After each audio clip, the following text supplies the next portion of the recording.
ਆਪ ਸੰਗਤਾਂ ਨੇ ਸਤਿਗੁਰਾਂ ਦੇ ਦਰਬਾਰ ਵਿੱਚ ਬੈਠ ਕੇ ਗੁਰਬਾਣੀ ਦੇ ਰਸ ਭਿੰਨੇ ਕੀਰਤਨ ਸ਼ਬਦ ਸਰਵਣ ਕੀਤੇ। ਇਸ ਵੇਲੇ ਗੁਰੂ ਗੋਬਿੰਦ ਸਿੰਘ ਮਹਾਰਾਜ ਜੀਆਂ ਦੇ ਜੀਵਨ ਦੀ ਕਥਾ ਆਪਾਂ ਸਰਵਣ ਕਰ ਰਹੇ ਹਾਂ। ਪਿੱਛੇ ਬਚਨ ਸਰਵਣ ਕੀਤੇ ਨੇ ਇਤਿਹਾਸ ਦੇ ਅੰਦਰ ਕਿ ਸਾਹਿਬ ਸਤਿਗੁਰੂ ਜੀਆਂ ਨੇ ਨਗਾਰਾ ਤਿਆਰ ਕਰਵਾਇਆ, ਜਿਸ ਦਾ ਨਾਮ ਰੱਖਿਆ ਰਣਜੀਤ ਨਗਾਰਾ। ਜਦੋਂ ਇਹ ਨਗਾਰਾ ਤਿਆਰ ਹੋ ਰਿਹਾ ਹੈ, ਮਸੰਦਾਂ ਨੇ ਜਾ ਕੇ ਮਾਤਾ ਜੀਆਂ ਨੂੰ ਉਸ ਵੇਲੇ ਇਹ ਸੁਨੇਹਾ ਦਿੱਤਾ ਹੈ ਕਿ ਇਹ ਨਗਾਰਾ ਬਣਾਉਣ ਦੇ ਨਾਲ ਪਹਾੜੀ ਰਾਜਿਆਂ ਨਾਲ ਵੈਰ ਪੈ ਜਾਏਗਾ, ਇਹ ਨਗਾਰਾ ਨਹੀਂ ਬਣਾਉਣਾ ਚਾਹੀਦਾ। ਮਾਤਾ ਜੀਆਂ ਨੇ ਸੁਣ ਕੇ ਬਚਨ ਉਸ ਵੇਲੇ ਆਖਿਆ ਕਿ ਅਸੀਂ ਇਸ ਗੱਲ ਦੇ ਵੱਲ ਧਿਆਨ ਦੇਵਾਂਗੇ। ਮਾਮਾ ਕਿਰਪਾਲ ਚੰਦ ਜੀ ਨੂੰ ਆਖਿਆ ਗਿਆ ਸਤਿਗੁਰਾਂ ਨੂੰ ਸਮਝਾਓ ਨਗਾਰਾ ਨਾ ਬਣਾਇਆ ਜਾਏ। ਨਾਲ ਜਿਹੜੇ ਰੋਜ਼ ਸਿੱਖ ਰਹਿਣ ਵਾਲੇ ਉਹਨਾਂ ਨੂੰ ਵੀ ਸਮਝਾ ਦਿੱਤਾ ਗਿਆ ਕਿ ਨਗਾਰਾ ਨਹੀਂ ਬਣਾਉਣ ਵਾਸਤੇ ਮਹਾਰਾਜ ਜੀਆਂ ਨੂੰ ਕਹਿਣਾ। ਮਾਤਾ ਗੁਜਰੀ ਜੀਆਂ ਨੇ ਮਾਤਾ ਨਾਨਕੀ ਜੀ ਆਪਣੀ ਸੱਸ ਮਾਂ ਨੂੰ ਵੀ ਇਹ ਗੱਲ ਆਖੀ ਹੈ ਕਿ ਤੁਸੀਂ ਵੀ ਆਪਣੇ ਪੋਤਰੇ ਨੂੰ ਨਗਾਰਾ ਨਾ ਬਣਾਉਣ ਦੀ ਗੱਲ ਕਹਿਣੀ ਹੈ। ਸਾਰੇ ਪਰਿਵਾਰ ਨੇ, ਸਿੱਖਾਂ ਨੇ, ਮਸੰਦਾਂ ਨੇ ਇਹ ਸਲਾਹ ਕੀਤੀ ਹੈ। ਹੁਣ ਇਹ ਸਤਿਗੁਰਾਂ ਨਾਲ ਕਿਵੇਂ ਬਚਨ ਕਰਨਗੇ ਔਰ ਸਤਿਗੁਰੂ ਕੀ ਜਵਾਬ ਦੇਣਗੇ, ਇਹ ਆਪਾਂ ਬਚਨ ਸਰਵਣ ਅੱਜ ਕਰਾਂਗੇ। ਆਓ ਮਨ ਦਾ ਧਿਆਨ ਟਿਕਾਈਏ, ਮਿਲ ਕੇ ਆਖੀਏ ਸਤਨਾਮ ਸ੍ਰੀ ਵਾਹਿਗੁਰੂ ਸਾਹਿਬ ਜੀ। ਜਦੋਂ ਅਗਲਾ ਦਿਨ ਗੁਰਮੁਖੋ ਚੜ੍ਹਿਆ ਨਾ, ਸਵੇਰ ਹੋਈ ਤੇ ਸਤਿਗੁਰੂ ਅੰਮ੍ਰਿਤ ਵੇਲੇ ਉੱਠੇ। ਧੰਨ ਕਲਗੀਧਰ ਸੁਆਮੀ ਪਾਤਸ਼ਾਹ ਗੁਰੂ ਗੋਬਿੰਦ ਸਿੰਘ ਮਹਾਰਾਜ ਜੀ ਅੰਮ੍ਰਿਤ ਵੇਲੇ ਉੱਠ ਕੇ ਮਹਾਰਾਜ ਨੇ ਸ਼ੌਚ ਕਿਰਿਆ ਕੀਤੀ ਹੈ, ਅੰਮ੍ਰਿਤ ਵੇਲੇ ਦਾ ਇਸ਼ਨਾਨ ਕੀਤਾ ਹੈ। ਪ੍ਰਥਮ ਗਏ ਮਾਤਾ ਨਿਤ ਬੈਠੇ ਬੰਧਨ ਥਾਨ। ਸਤਿਗੁਰੂ ਪਾਤਸ਼ਾਹ ਜੀ ਸਾਰਿਆਂ ਤੋਂ ਪਹਿਲਾਂ ਆਪਣੀ ਮਾਤਾ ਗੁਜਰੀ ਜੀਆਂ ਦੇ ਕੋਲ ਗਏ, ਜਿੱਥੇ ਕਿ ਪਹਿਲਾਂ ਇੱਕ ਦਿਨ ਪਹਿਲਾਂ ਮਸੰਦ ਜਾ ਚੁੱਕੇ ਨੇ। ਮਸੰਦਾਂ ਨੇ ਇਹ ਗੱਲ ਕਹਿ ਦਿੱਤੀ ਹੈ ਨਗਾਰਾ ਨਾ ਬਣਾਉਣ ਵਾਸਤੇ ਮਾਤਾ ਜੀ ਆਖੋ। ਅਗਲੀ ਸਵੇਰ ਮਹਾਰਾਜ ਆਪਣੀ ਮਾਤਾ ਜੀ ਨੂੰ ਨਮਸਕਾਰ ਕਰਨ ਵਾਸਤੇ ਮਿਲਣ ਵਾਸਤੇ ਗਏ ਹਨ। ਧੰਨ ਗੁਰੂ ਗੋਬਿੰਦ ਸਿੰਘ ਮਹਾਰਾਜ ਜੀਆਂ ਨੇ ਆਪਣੀ ਮਾਤਾ ਸਾਹਿਬ ਮਾਤਾ ਗੁਜਰੀ ਜੀਆਂ ਦੇ ਚਰਨਾਂ ਤੇ ਮੱਥਾ ਟੇਕਿਆ। ਜਦੋਂ ਮੱਥਾ ਟੇਕਿਆ ਤੇ ਮਾਤਾ ਜੀਆਂ ਨੇ ਆਪਣੇ ਪੁੱਤਰ ਨੂੰ ਬੜੀਆਂ ਅਸੀਸਾਂ ਉਸ ਵੇਲੇ ਬਖਸ਼ੀਆਂ ਹਨ। ਆਪਣੇ ਸਪੁੱਤਰ ਨੂੰ ਵੇਖ ਕੇ ਮਾਤਾ ਜੀ ਬੜੇ ਖੁਸ਼ ਹੋਏ ਵੀ ਸਾਡਾ ਸਪੁੱਤਰ ਜਵਾਨ ਹੋ ਰਿਹਾ, ਇਸ ਦਾ ਸੁੰਦਰ ਸਰੀਰ ਹੈ, ਚੰਗਾ ਸੁਭਾਅ ਹੈ, ਚੜ੍ਹਦੀ ਕਲਾ ਵੇਖ ਕੇ ਮਾਤਾ ਜੀ ਬੜੇ ਖੁਸ਼ ਹੋਏ ਹਨ। ਉਸ ਵੇਲੇ ਮਾਤਾ ਜੀਆਂ ਨੇ ਕੋਲ ਹੀ ਬਿਠਾ ਲਿਆ, ਕਹਿਣ ਲੱਗੇ ਪੁੱਤਰ ਜੀ ਕੁਝ ਸਮਾਂ ਬੈਠੋ, ਅਸੀਂ ਤੁਹਾਡੇ ਨਾਲ ਕੋਈ ਵਿਚਾਰ ਕਰਨਾ, ਕੋਈ ਬਚਨ ਕਰਨਾ ਹੈ। ਕੋਲ ਬਿਠਾ ਕੇ ਬੜੇ ਕੋਮਲ ਬੜੇ ਪਿਆਰ ਵਾਲੇ ਜਿਹੜੇ ਬਚਨ ਨੇ ਉਹ ਸਮਝਾਉਣ ਵਾਸਤੇ ਆਖੇ ਹਨ। ਸੋ ਕਹਿਣ ਲੱਗੇ ਵੀ ਇੱਕ ਪੋਤਰਾ, ਸਾਡਾ ਪੋਤਰਾ ਇੱਕੋ ਹੀ ਹੈ ਤੇ ਸਾਡੀ ਉਹਦੇ ਨਾਲ ਮਨ ਦੀ ਬਹੁਤੀ ਪ੍ਰੀਤੀ ਹੈ ਤੇ ਜਿਨ੍ਹਾਂ ਦੇ ਬੈਠਿਆਂ ਇਹ ਵੱਡੀ ਵਡਿਆਈ ਜਿਹੜੀ ਹੈ ਇਹ ਗੁਰਤਾ ਗੱਦੀ ਦੀ ਪ੍ਰਾਪਤ ਹੋਈ ਹੈ ਤੇ ਇਹ ਗੁਰਤਾ ਗੱਦੀ ਜਿਹੜੀ ਹੈ ਇਹ ਤੁਹਾਨੂੰ ਸ਼ੋਭਾ ਪਾ ਰਹੀ ਹੈ। ਮਾਤਾ ਜੀ ਨੇ ਕੋਲ ਬਿਠਾਇਆ, ਇਹ ਬਚਨ ਕੀਤੇ ਕਿ ਤੁਹਾਨੂੰ ਇਹ ਜਿਹੜੀ ਗੁਰਤਾ ਗੱਦੀ ਹੈ ਇਹ ਪ੍ਰਾਪਤ ਹੋਈ ਹੈ, ਤੁਸੀਂ ਇਹਦੇ ਉੱਪਰ ਬੈਠ ਕੇ ਸ਼ੋਭਾ ਪਾ ਰਹੇ ਹੋ। हे ਪੁੱਤਰ, ਇੱਕ ਗੱਲ ਬੜੀ ਜ਼ਰੂਰੀ ਹੈ ਜਿਹਦੇ ਵਾਸਤੇ ਤੁਹਾਨੂੰ ਇੱਥੇ ਬਿਠਾਇਆ ਹੈ। ਕਿਹੜੀ ਗੱਲ ਹੈ ਪੁੱਤਰ? ਇਹ ਕੰਮ ਬਿਲਕੁਲ ਨਾ ਕਰੋ, ਜਿਹੜਾ ਮੈਂ ਕਹਿਣ ਲੱਗੀ ਹਾਂ ਨਾ, ਤੁਹਾਨੂੰ ਹੁਣ ਰੋਕਣ ਲੱਗੀ ਹਾਂ, ਇਹ ਕੰਮ ਤੁਸੀਂ ਕਰਨਾ ਨਹੀਂ ਬਿਲਕੁਲ ਵਾਸਤੇ, ਇਹ ਕੰਮ ਨੂੰ ਬਿਲਕੁਲ ਨਾ ਕਰਨਾ ਕਰੋ। ਮਹਾਰਾਜ ਕਹਿਣ ਲੱਗੇ ਮਾਤਾ ਜੀ ਕਿਹੜਾ ਕੰਮ ਹੈ ਜਿਹੜਾ ਤੁਸੀਂ ਆਖਦੇ ਹੋ ਵੀ ਅਸੀਂ ਨਾ ਕਰੀਏ? ਤੇ ਮਾਤਾ ਜੀ ਕਹਿਣ ਲੱਗੇ ਕੰਮ ਇਹ ਹੈ ਵੀ ਕਿਤੇ ਆਪਣਾ ਪਹਾੜੀ ਰਾਜਿਆਂ ਨਾਲ ਜੰਗ ਨਾ ਪੈ ਜਾਵੇ, ਕਿਤੇ ਵੈਰ ਨਾ ਪੈ ਜਾਵੇ। ਵੇਖੋ ਪੁੱਤਰ ਜੀ, ਭਾਵੇਂ ਘਰ ਇਹ ਸ਼ਹਿਰ ਆਪਾਂ ਮੁੱਲ ਖਰੀਦਿਆ ਹੈ ਪਰ ਹੈ ਤੇ ਇਹਨਾਂ ਪਹਾੜੀ ਰਾਜਿਆਂ ਦੀ ਰਿਆਸਤ ਨਾ, ਤੇ ਫਿਰ ਆਪਾਂ ਜਿਨ੍ਹਾਂ ਦੀ ਰਿਆਸਤ ਵਿੱਚ ਰਹਿੰਦੇ ਆ ਉਹਨਾਂ ਨਾਲ ਵੈਰ ਕਿਉਂ ਪਾਈਏ? ਇਸ ਤਰ੍ਹਾਂ ਦਾ ਕੰਮ ਕੋਈ ਨਾ ਕਰੋ ਜਿਹਦੇ ਨਾਲ ਪਹਾੜੀ ਰਾਜਿਆਂ ਨਾਲ ਵੈਰ ਪੈ ਜਾਵੇ। ਕੀ ਸੈਨ ਅਚਰਜ ਹੋਈ। ਤੁਸੀਂ ਆਪਣੇ ਨਾਲ ਫੌਜ ਰੱਖੀ ਹੈ, ਚਲੋ ਕੋਈ ਗੱਲ ਨਹੀਂ, ਫੌਜ ਰੱਖ ਲੈਣੀ। ਵੱਡੇ ਵੱਡੇ ਘਰਾਣੇ ਜਿਹੜੇ ਹੁੰਦੇ ਸਨ ਉਹਨਾਂ ਸਮਿਆਂ ਵਿੱਚ, ਉਹ ਆਪਣੇ ਨਾਲ 5 10 15 20 ਬੰਦੇ ਆਮ ਹੀ ਰੱਖ ਲੈਂਦੇ ਸਨ ਵੀ ਅਸੀਂ ਕਿਤੇ ਜਾਣਾ ਹੈ। ਇਹ ਫੌਜ ਰੱਖ ਲੈਣੀ ਨਾਲ, ਚਲੋ ਕੋਈ ਗੱਲ ਨਹੀਂ, ਇਹਦੇ ਵਿੱਚ ਕੋਈ ਬਹੁਤੀ ਹੈਰਾਨ ਕਰਨ ਵਾਲੀ ਗੱਲ ਨਹੀਂ। ਜੇ ਤੁਸੀਂ ਰੱਖਣੀ ਹੈ ਤੇ ਉਹ ਰੱਖ ਸਕਦੇ ਹੋ। ਫੇਰ ਜਿੱਥਾ ਮਨ ਹੋਈ। ਦੂਜੀ ਗੱਲ ਇਹ ਹੈ ਵੀ ਚਲੋ ਤੁਸੀਂ ਸ਼ਿਕਾਰ ਕਰਨ ਵੀ ਜਾਂਦੇ ਹੋ, ਅਸੀਂ ਉਹਦੇ ਤੋਂ ਵੀ ਨਹੀਂ ਰੋਕਦੇ। ਸ਼ਿਕਾਰ ਕਰਨਾ ਵੀ ਤਗੜੇ ਅਮੀਰ ਲੋਕਾਂ ਦਾ ਇੱਕ ਸ਼ੌਂਕ ਹੁੰਦਾ। ਜੇ ਤੁਹਾਡੇ ਮਨ ਵਿੱਚ ਸ਼ੌਂਕ ਹੈ ਵੀ ਸ਼ਿਕਾਰ ਕਰਨਾ ਹੈ, ਕੋਈ ਗੱਲ ਨਹੀਂ, ਸ਼ਿਕਾਰ ਵੀ ਕਰ ਲਿਆ ਕਰੋ, ਇਹਦੇ ਵਿੱਚ ਵੀ ਤੁਹਾਨੂੰ ਅਸੀਂ ਰੋਕਾਂਗੇ ਨਹੀਂ। ਤੁਸੀਂ ਫੌਜ ਵੀ ਰੱਖ ਸਕਦੇ ਹੋ ਤੇ ਤੁਸੀਂ ਸ਼ਿਕਾਰ ਵੀ ਖੇਡ ਸਕਦੇ ਹੋ। ਇਹ ਦੋ ਗੱਲਾਂ ਦੀ ਤੁਹਾਨੂੰ ਬਿਲਕੁਲ ਮਨਾਹੀ ਨਹੀਂ ਹੈ। ਮਹਾਰਾਜ ਨੂੰ ਕਹਿਣ ਲੱਗੇ ਮਾਤਾ ਜੀ ਕਹਿੰਦੇ ਪੁੱਤਰ ਤੁਸੀਂ ਉਹ ਜਗਤ ਦੇ ਪੂਜਨੀਕ, ਦੁਨੀਆ ਤੁਹਾਨੂੰ ਮੱਥਾ ਟੇਕਦੀ ਹੈ, ਤੁਸੀਂ ਉਹ ਇੱਕ ਧਾਰਮਿਕ ਆਗੂ, ਇਸ ਕਰਕੇ ਆਪਾਂ ਕਿਸੇ ਦਾ ਵਿਰੋਧ ਕਿਉਂ ਕਰਨਾ। ਜੇ ਆਪਾਂ ਕਿਸੇ ਦਾ ਵਿਰੋਧ ਕਰਾਂਗੇ ਉਹਦੇ ਨਾਲ ਦੁਸ਼ਮਣੀ ਪਵੇਗੀ, ਆਪਾਂ ਦੁਸ਼ਮਣੀ ਵਾਲੇ ਪਾਸੇ ਜਾਣਾ ਹੀ ਕਿਉਂ ਹੈ। ਅਸੀਂ ਤੁਹਾਨੂੰ ਇਹ ਬਚਨ ਸਮਝਾਉਂਦੇ ਹਾਂ ਵੀ ਤੁਸੀਂ ਪੂਜਨੀਕ ਹੋ ਦੁਨੀਆ ਦੇ, ਸੰਸਾਰ ਦੇ, ਇਸ ਕਰਕੇ ਝਗੜੇ ਵਾਲਾ ਕੋਈ ਕਾਰਜ ਨਹੀਂ ਕਰਨਾ ਹੈ। ਵੇਖੋ 4 ਸਫੇਰੇ ਆਪਣੀ ਸੰਗਤ ਹੈ, ਕੋਈ ਉੱਤਰ ਤੋਂ, ਕੋਈ ਦੱਖਣ ਤੋਂ, ਕੋਈ ਪੂਰਬ ਤੋਂ, ਕੋਈ ਪੱਛਮ ਤੋਂ, ਚੱਲ ਚੱਲ ਕੇ ਬੇਅੰਤ ਸੰਗਤਾਂ ਦੂਰੋਂ ਤੇ ਨੇੜਿਓਂ ਇੱਥੇ ਆ ਕੇ ਆਪਣੇ ਕੋਲ ਪਹੁੰਚਦੀਆਂ ਹਨ। ਤੇ ਉਸ ਵੇਲੇ ਸਤਿਗੁਰੂ ਕਹਿਣ ਲੱਗੇ ਮਾਤਾ ਜੀ ਵੀ ਇਹ ਗੱਲਾਂ ਤੇ ਚਲੋ ਠੀਕ ਹੈ ਵੀ ਫੌਜ ਆਪਾਂ ਰੱਖੀ ਹੈ, ਤੁਸੀਂ ਆਖਦੇ ਵੀ ਫੌਜ ਰੱਖਣ ਦਾ ਹਰਜ ਕੋਈ ਨਹੀਂ ਹੈ, ਫਿਰ ਤੇ ਸਵਾਲ ਦਾ ਜਵਾਬ ਹੀ ਨਿਬੜ ਗਿਆ। ਜਦੋਂ ਹਰਜ ਹੀ ਕੋਈ ਨਹੀਂ ਤੇ ਫੌਜ ਰੱਖੀ, ਗੱਲ ਖਤਮ ਹੋ ਗਈ। ਦੂਜੀ ਗੱਲ ਤੁਸੀਂ ਆਖਿਆ ਵੀ ਸ਼ਿਕਾਰ ਵੀ ਚਲੋ ਖੇਡ ਲੈਣਾ ਚਾਹੀਦਾ, ਉਹ ਵੀ ਸਵਾਲ ਦਾ ਜਵਾਬ ਵਿੱਚ ਹੀ ਹੈ, ਗੱਲ ਉਹ ਵੀ ਨਿਬੜ ਗਈ। ਪਰ ਤੁਸੀਂ ਸਾਨੂੰ ਇਹ ਗੱਲ ਕਹੀ ਹੈ ਵੀ ਇੱਕ ਜ਼ਰੂਰੀ ਗੱਲ ਕਹਿਣੀ, ਉਹ ਜਿਹੜੀ ਜ਼ਰੂਰੀ ਗੱਲ ਕਹਿਣੀ ਨਾ ਪਹਿਲਾਂ ਉਹ ਕਹੋ ਵੀ ਉਹ ਕੀ ਹੈ। ਤੇ ਫਿਰ ਮਾਤਾ ਜੀ ਉਸ ਵੇਲੇ ਕਹਿਣ ਲੱਗੇ ਪੁੱਤਰ ਮੈਂ ਸੁਣਿਆ ਹੈ ਸਿੱਖਾਂ ਦੇ ਕੋਲੋਂ ਵੀ ਤੁਸੀਂ ਇੱਕ ਨਗਾਰਾ ਤਿਆਰ ਕਰਾਉਂਦੇ ਪਏ ਹੋ, ਤੁਸੀਂ ਇੱਕ ਨਗਾਰਾ ਬਣਵਾਇਆ ਹੈ ਤੇ ਸਾਨੂੰ ਇਹ ਪਤਾ ਲੱਗਾ ਵੀ ਤੁਸੀਂ ਉਹ ਨਗਾਰਾ ਵਜਾਓਗੇ, ਕਿਉਂਕਿ ਜੇ ਬਣਾਇਆ ਹੈ ਤੇ ਵਜਾਉਣਾ ਤੇ ਪਵੇਗਾ ਨਾ, ਵੀ ਫੌਜ ਇਕੱਠੀ ਕਰੋਗੇ ਤੇ ਫੌਜ ਦੇ ਵਿੱਚ ਨਗਾਰਾ ਵਜਾਓਗੇ, ਇਹ ਸਾਨੂੰ ਬਚਨ ਪਤਾ ਲੱਗਾ ਹੈ। ਤੇ ਪੁੱਤਰ ਜੇ ਆਪਾਂ ਇਹ ਕੰਮ ਕੀਤਾ ਨਾ, ਇਹਦੇ ਤੋਂ ਅਚਾਨਕ ਕਈ ਤਰ੍ਹਾਂ ਦੇ ਉਪਦਰਵ ਹੋਣਗੇ, ਕਈ ਤਰ੍ਹਾਂ ਦੇ ਝਗੜੇ ਹੋਣਗੇ, ਕਈ ਤਰ੍ਹਾਂ ਦੇ ਕਲੇਸ਼ ਪੈ ਜਾਣੇ। ਇਸ ਗੱਲ ਤੋਂ ਇਹ ਕੰਮ ਬਹੁਤ ਮਾੜਾ ਹੈ। ਇਸ ਤਰ੍ਹਾਂ ਦਾ ਕੰਮ ਨਾ ਕਰੀਏ ਜਿਹਦੇ ਤੋਂ ਅਚਾਨਕ ਗੱਲ ਦੇ ਵਿੱਚ ਝਗੜੇ ਪੈ ਜਾਣ, ਮੁਸੀਬਤਾਂ ਪੈ ਜਾਣ। ਇਹ ਨਗਾਰੇ ਵਾਲਾ ਕੰਮ ਨਾ ਕਰਨਾ ਕਰੋ। ਤੇ ਆਪਾਂ ਇੱਥੇ ਇਹ ਬਣਾਇਆ ਹੋਇਆ ਟਿਕਾਣਾ ਸਤਲੁਜ ਦੇ ਕੰਢੇ ਤੇ ਅਨੰਦਪੁਰ ਸਾਹਿਬ ਵਸਾਇਆ ਹੋਇਆ, ਬੜੀ ਮੌਜ ਦੇ ਨਾਲ, ਬੜੇ ਆਨੰਦ ਦੇ ਨਾਲ ਇੱਥੇ ਰਹੋ ਤੇ ਆਪਾਂ ਨੂੰ ਰਹਿਣਾ ਚਾਹੀਦਾ। ਤੇ ਫਿਰ ਆਪਾਂ ਝਗੜੇ ਵਾਲਾ ਕੰਮ ਕਿਉਂ ਕਰਨਾ ਹੈ। ਪੁੱਤਰ ਜੇ ਬਖੇੜਾ ਪੈ ਗਿਆ ਨਾ, ਝਗੜਾ ਪੈ ਗਿਆ ਤੇ ਇਹ ਗੱਲ ਚੰਗੀ ਨਹੀਂ ਹੋਵੇਗੀ। ਇਹ ਝਗੜਾ ਸਾਰੇ ਪਰਿਵਾਰ ਨੂੰ ਭੁਗਤਣਾ ਪਵੇਗਾ, ਸੰਗਤਾਂ ਨੂੰ ਭੁਗਤਣਾ ਪਵੇਗਾ, ਸਿੱਖਾਂ ਦੇ ਉੱਪਰ ਮੁਸੀਬਤ ਪੈ ਜਾਏਗੀ। ਜੇ ਝਗੜਾ ਪੈ ਗਿਆ ਤੇ ਚੰਗਾ ਨਹੀਂ ਹੋਏਗਾ, ਕਿਉਂਕਿ ਝਗੜਾ ਵਧਦਿਆਂ ਵੱਧ ਜਾਂਦਾ। ਜਿੰਨਾ ਝਗੜਾ ਵਧਿਆ ਉਹਨਾਂ ਨਾਲ ਕਸ਼ਟ ਵੱਧ ਜਾਣਾ। ਜਦੋਂ ਵੈਰ ਪੈ ਗਿਆ, ਵੈਰ ਇੱਕ ਨਾਲ ਵੀ ਪਵੇਗਾ, ਦੋਵਾਂ ਨਾਲ ਵੀ ਪਵੇਗਾ, 5 10 20 ਨਾਲ ਵੀ ਪਵੇਗਾ। ਜਿਵੇਂ ਜਿਵੇਂ ਵੈਰ ਵਧੇਗਾ ਨਾ ਪੁੱਤਰ ਜੀ, ਉਵੇਂ ਉਵੇਂ ਬਖੇੜਾ, ਝਗੜਾ, ਦੁੱਖ, ਮੁਸੀਬਤ ਵੱਧ ਗੱਲ ਵਿੱਚ ਪੈਣੀ ਹੈ। ਉਸ ਵੇਲੇ ਸਤਿਗੁਰੂ ਸੁਣਦੇ ਪਏ ਬੜੇ ਧਿਆਨ ਦੇ ਨਾਲ ਬਚਨ। ਤੇ ਹੁਣ ਮਾਤਾ ਜੀ ਗੁਰੂ ਹਰਗੋਬਿੰਦ ਪਾਤਸ਼ਾਹ ਦਾ ਨਾਮ ਲੈ ਕੇ ਆਖਣ ਲੱਗੇ, ਕਹਿਣ ਲੱਗੇ ਪੁੱਤਰ ਵੱਡਿਆ ਸਤਿਗੁਰਾਂ ਨੇ, ਧੰਨ ਗੁਰੂ ਹਰਗੋਬਿੰਦ ਪਾਤਸ਼ਾਹ ਨੇ ਵੀ ਜਦੋਂ ਗੁਰਤਾ ਗੱਦੀ ਤੇ ਬਿਰਾਜੇ ਸਨ, ਆਪਣੇ ਪਿਤਾ ਗੁਰੂ ਅਰਜਨ ਸਾਹਿਬ ਪਾਤਸ਼ਾਹ ਦਾ ਬਦਲਾ ਲੈਣ ਵਾਸਤੇ ਉਹਨਾਂ ਨੇ ਵੀ ਜੰਗ ਜਿਹੜੇ ਉਸ ਵੇਲੇ ਕੀਤੇ ਹਨ।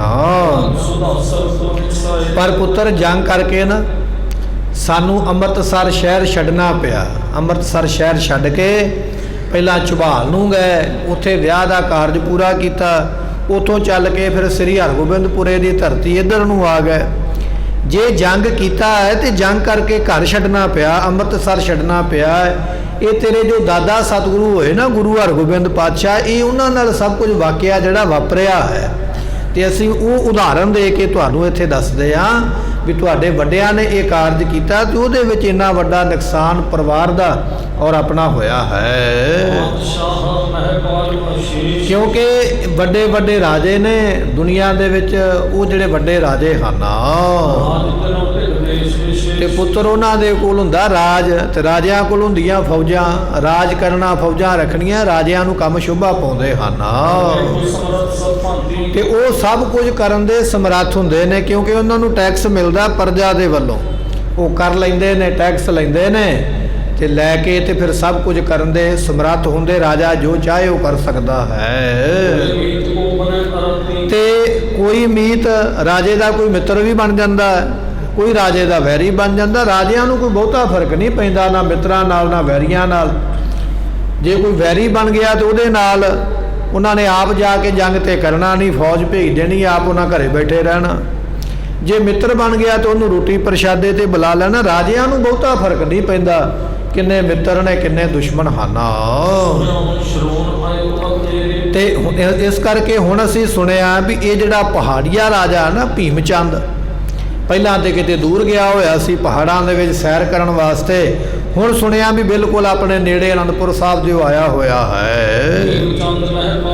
ਉਹ ਭੀਮ ਚੰਦ ਰਾਜਾ ਬੜਾ ਵੱਡਾ, ਬੜੀ ਵੱਡੀ ਫੌਜ ਹੈ, ਬੜਾ ਉਹਦੇ ਕੋਲ ਇਲਾਕਾ ਹੈ ਤੇ ਬਹੁਤ ਉਹਦੇ ਕੋਲ ਜੰਗ ਦਾ ਸਮਾਨ ਇਕੱਠਾ ਹੈ।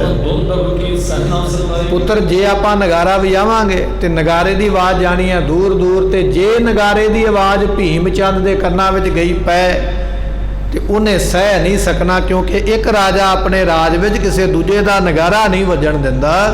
ਤੇ ਆਪਾਂ ਨਗਾਰਾ ਵਜਾ ਕੇ ਕਿਉਂ ਉਹਦੇ ਨਾਲ ਵੈਰ ਪਾਉਣਾ ਹੈ?